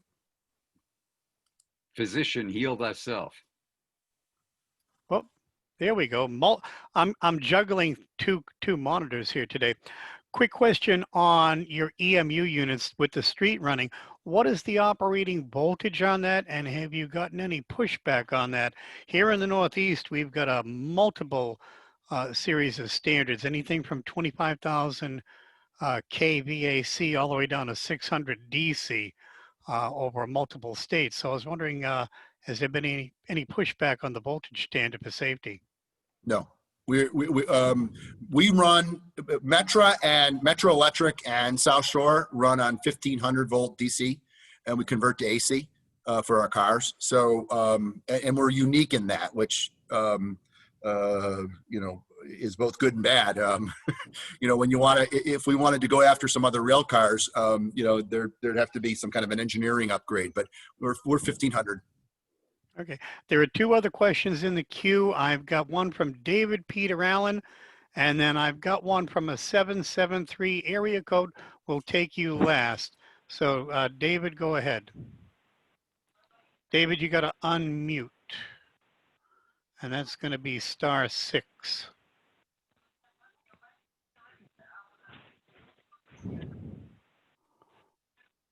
David, we'll come back to you. I'm going to go to 773-846. I'm sorry, 845. You can go ahead. I don't know who this is. Who is this? It's Steve. Can you hear me, Steve Hestalis? Hey, Steve. How you doing? Hey, Steve. Okay. How you doing? Between your main line from Chicago through Hammond, Gary to Michigan City, etc., and your South Lake line, will you have the possibility of running through service from the South Lake line onto the main line and continuing into downtown Chicago? Yeah, we're going to run. Will it be all transfers at North Hammond? No, we'll run 5 one-seat rides on the West Lake corridor that will start at the southern end of the new line. It will then jump on to the main line at Hammond and continue into Chicago. So 5 morning trips into Chicago with a reverse commute flip. And then in the evening, we'll run 5 rush hour evening trips with one flip train. So yeah, we'll start with the typical New Start service, which is that kind of limited service, into a market. But then, like I said, we'll be supplementing that and having off-peak evening and weekend service that will make available to that entire community with the 2-seat rides that will require a transfer, but they'll still have that service opportunity. Yeah. And to go from South Lake to Michigan City, though, that all involves a connection, right? Change of trains? That'll be a 2-seat ride. So if you want to jump up to Munster or Dyer and ride up to Hammond, you'll then get off the train, take the elevator down to the South Shore platform, and then jump on a South Shore train to South Bend or Michigan City or wherever you want to go. Okay. Thank you. One final question. We got 917-284. Could you announce yourself and let us know who you are first? Yes, this is Joe Clifton, New York. Can you hear me? Yes, Joe, go ahead. Okay. I noticed that this project switched from core capacity to new starts in the capital investment grant program last year, and the notation on the federal profile says ridership has fallen, and I'm curious what exactly happened to cause that shift. And the second question is, you talk about a lot of increased value due to this project, a couple of $2 billion. How much of that is going to be captured and returned to the project when that development occurs? Thank you. Sure. We started off with core capacity. We were coming out of, back in 2007 and 2008, we had record ridership. When the recession hit, the ridership plummeted. But then we started to see a correction in the ridership around 2014 or so, and it was on the increase. And so we started off with core capacity. But when we went through it, we after a couple of years in the project, we saw a couple year-over-year decreases in ridership that made it difficult for us to meet the core capacity thresholds of 95% capacity on any train. And so we made the determination at that point to switch over to the to new starts. And frankly, probably should have started there in the first place. When I started at Metro in Chicago decades ago, we double tracked the Wisconsin Central line under a new starts program. So we probably lost a year or so in the transition, but we're now on the cusp of getting a full funding grant agreement under the new starts element. Your second question has to do with is there any value capture? The value capture is going to be used for to promote the transit development districts. It's not going to be funneled back into the rail system itself. There are transit development districts by statute created within 1 mile of every train station on our line, and that they'll be used to fund the public sector side infrastructure type requirements to promote the $2 billion of private sector investment. Great. Okay, Dave, are you on? Yeah, apparently David is having a problem. Joe, do you add something else? Well, I think we need to move on, Dennis. Okay, very good. Okay, so thanks so much, Mike, for being on the program today. My pleasure. A little bit of business that we need to do before the public forum. My mistake, we were going to actually have the nomination committee report for the Rail Users Network. So Andrew, why don't you just briefly deal with that issue? Sure. I've been in touch with all of our board, and everybody has agreed to serve for another term as a run board member. Thank you all for doing that. So it is my pleasure to nominate Richard Rudolph, David Peter Allen, Andrew Albert, Chuck Bodie, Mela Bush Miles, Joshua Coran, James Costin, Bill Engel, Dana Gabbard, Steve Hastalis, Dennis Kirkpatrick, J.W. Madison, Andy Sharp, and Phil Strebe for the term from 2020 through 2021. If somebody will second that, that will be great. Dennis will second. Thank you. Okay, all those in favor, please say yay. Yay. Yay. Yay. Yay. Opposition. Okay, let's have it. Yay. So Engel voted yay. We have about 20 minutes or so for, this is the public forum. I'm surprised that we have this much time left given all the great presentations we've had, but this is an opportune time for people who are with us today to either ask questions or make statements about what they think should be happening either with Amtrak or with transit services. So just raise your hand and we'll call on you. Yeah, Richard, this is Jack Madden. I'm not able to figure out how to raise my hand on the screen here. I did want to ask a question of Scott Rogers concerning his establishment of some kind of a business-led committee to help support the restoration of rail service in the West Central Wisconsin Rail Coalition. I wonder if you could speak to that a little bit, please. Sure. When we started the Rail Coalition itself is a 501c3. We actually were started by the Momentum West, which is a regional economic development organization, which we're still affiliated with. And as we started thinking about, is there a different way to take advantages of things like public-private partnerships, other concepts, we wanted to recruit a few business people to help us look at that. And so Some of the people that got involved in that, we had Dave Christensen from former MnDOT official who led that. And so we still have it. They kind of work together with our board of directors, but we brought on the director of our small business development center. We have a local person who's works with angel investors. We have the executive vice president of Royal Credit Union, the government affairs director for the University of Wisconsin-Eau Claire, and a couple other people. So we got them together and they worked with Dave to kind of look at what pieces need to come together, and kind of through that process, they came up with the ideas that I presented today.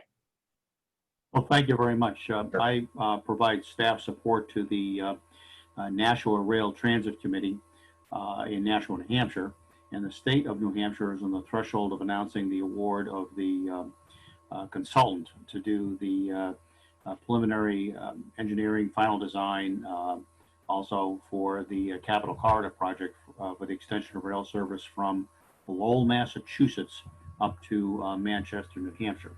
And one of the things that's very important in Manchester, New Hampshire is the business community. There are a lot of high-tech firms up there, and our committee has been looking at how to bring them into the process to get them to support the expansion of rail service. So thank you very much, sir. Sure, and I'll just mention, when I moved to Eau Claire, I was sort of surprised because I have lived in other communities and I've always been interested in passenger rail. And I got here and I joined the Chamber of Commerce with the company I was with at the time, and I found out that there was already this effort going on. And we had the president of Leinenkugel Brewing, and we had the president of our local community college, and a president of a bank who was our chairman at that time. And there was already a kind of a groundswell of interest here. So if you can find some of those individuals who would like to see that, they're usually willing to either appoint some people or get involved themselves. Great. Thank you very much, Scott. I appreciate it. Any other questions? Richard, this is Josh. You mentioned early in this program that Amtrak should put sleeping cars on the overnight service between Boston and Washington. The excuse has always been that it's a very low productivity operation for that short run. But of course, having a car parked in the weeds is even lower productivity. But what I suggested to Joe McHugh a couple of months ago was that they turn the car back on a day train to provide private rooms for people who are afraid to expose themselves in a coach. This used to be done pre-Amtrak and even into Amtrak's time. And he said Amtrak had been considering that. That was about 2 months ago, and I haven't heard anything since, so I guess they're probably still considering. But this would be the time to do it with COVID. Well, that's why I made the suggestion. It would be a very marketable feature, I would think. Very interesting. Yeah. Other comments or questions that people have?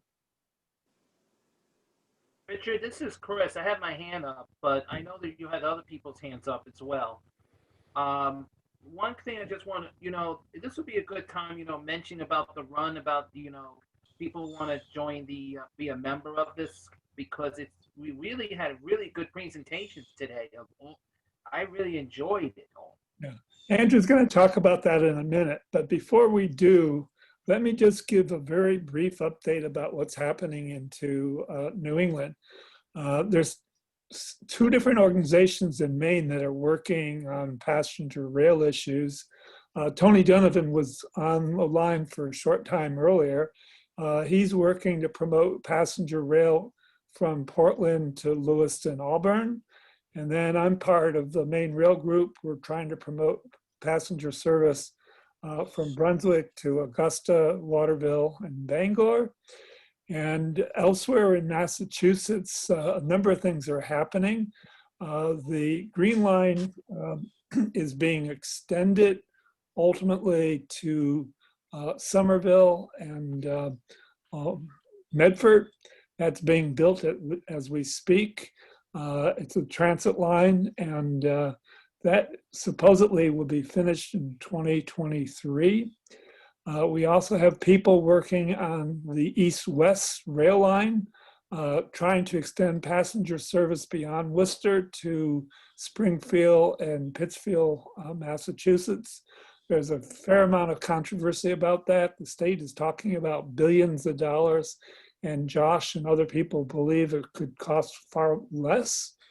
And in addition to all of that, the governor of Massachusetts has provided money, over $1 billion, to restore passenger service to Fall River in New Bedford, which is on the southern coast of Massachusetts. People have been working on that project for at least 30 or more years. And as we speak, the work is actually beginning. And one other project that could be mentioned here is the project going from Pittsfield, Massachusetts down over the old Narragansett Railroad, which will end up in New York City. So there's a lot happening. And finally, we could talk about the extension of the Amtrak service in Vermont from Rutland to Burlington. That is going to happen hopefully within. Let's say something on this call. I like that. Okay, and you have any questions? Can I add on to what you just said about New England? Sure. Yeah, so the Fairmont line has not dropped ridership like other commuter rail services. And currently, while all of this pandemic shutdown was going on, we had service frequency added by activating deadhead trains that were going with crews on them to the storage facility in Reedville, as well as towards South Station.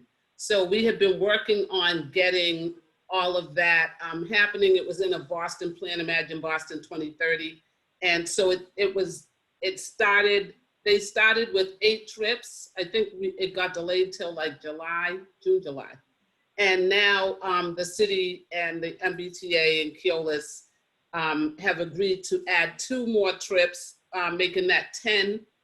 So we'll have 10 additional runs on the line just by activating, not adding any extra service vehicles, just activating the deadheaded trains that were full of a crew going to wait for their next trips out from the storage facility as well as South Station. So that's a win. We also were able to get the MBTA to install fare validators on all of the Fairmont line platforms.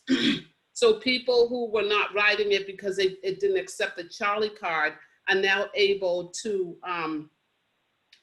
access getting on with maybe 1 or 2 fares. So now their Charlie card would be accepted with a single fare upon it, and they can then transfer into the rest of the system. And we're also working to market all of that. In addition, Rail Vision, which Transit Matters and other transit advocacy groups have been working on, is we got 2 electrification pilots approved, one on the Fairmont line and one on the Providence Stoughton line within the next 5 years. And the other thing is there's a whole, this fare transformation thing. We're trying to address the fact that it ran into $1 billion, the cashless fare system. And there's a lot of equity questions that have flared up around where they're going to place the fare validation equipment. That's just a little bit of what's going on.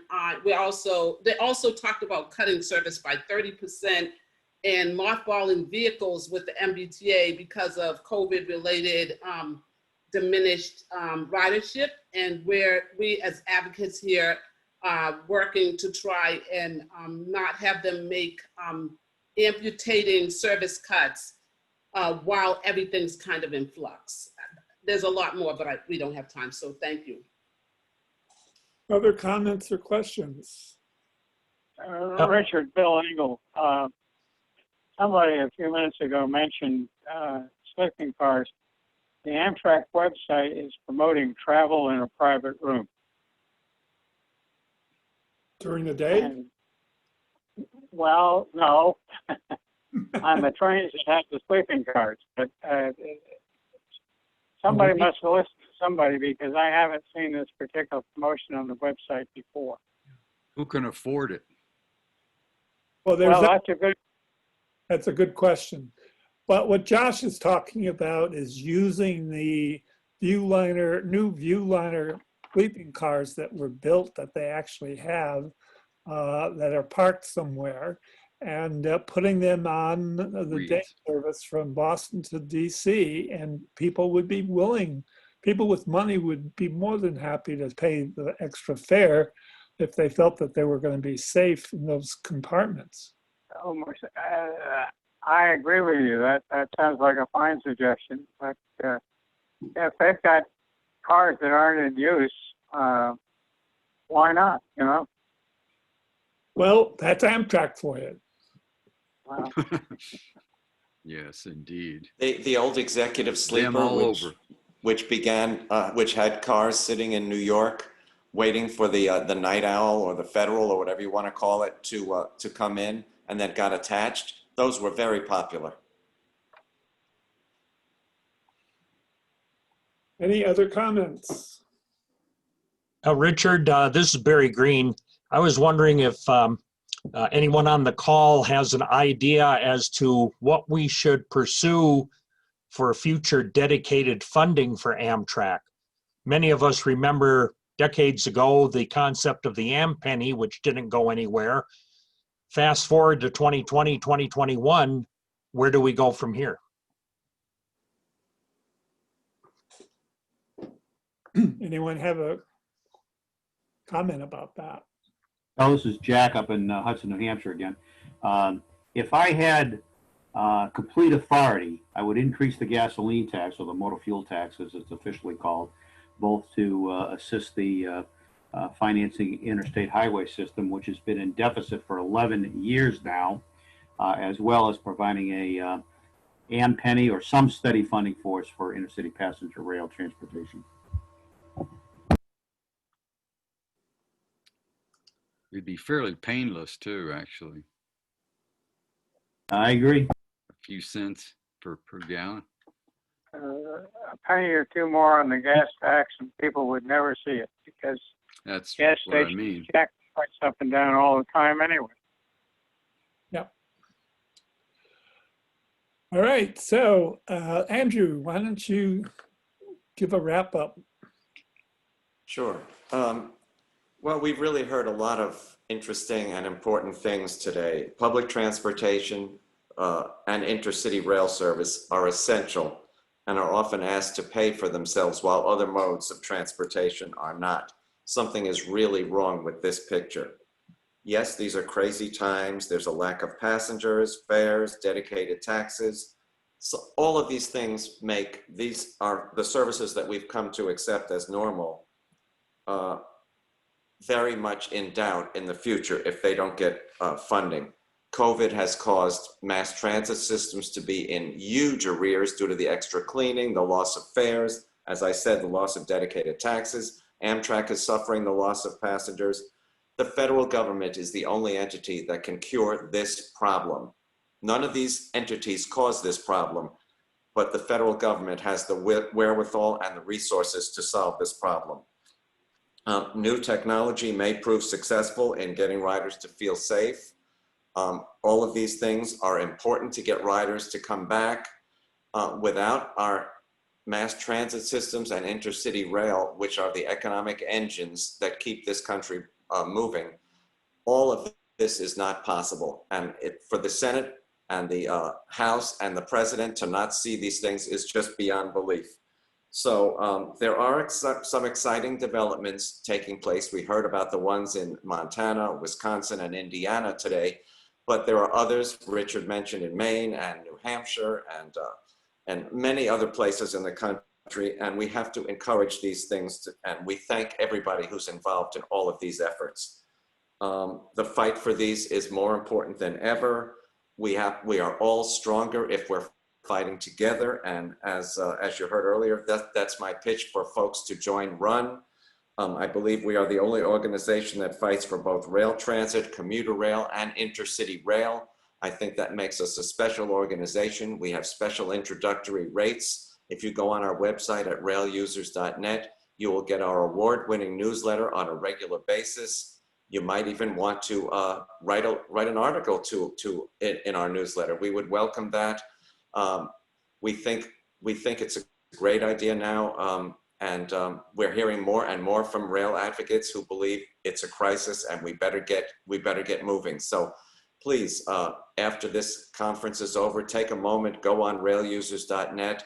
You can make a contribution, you can join RUN. We will shortly have the ability to get put on our mailing list, which you can either send us an email at on the website, or we will have a link later on. But these are crazy times. We need everybody's help. And thank you so much for being with us today. We hope that you will become a member of RUN, and we hope that we can count on you all as this fight continues, goes on, and becomes ever more important as we go into 2021. Thank you all for participating today. Thank you. You. Thank you, Dennis, Richard. Okay, so thank you. We will send the recording to people who have registered. We get it back from the cloud.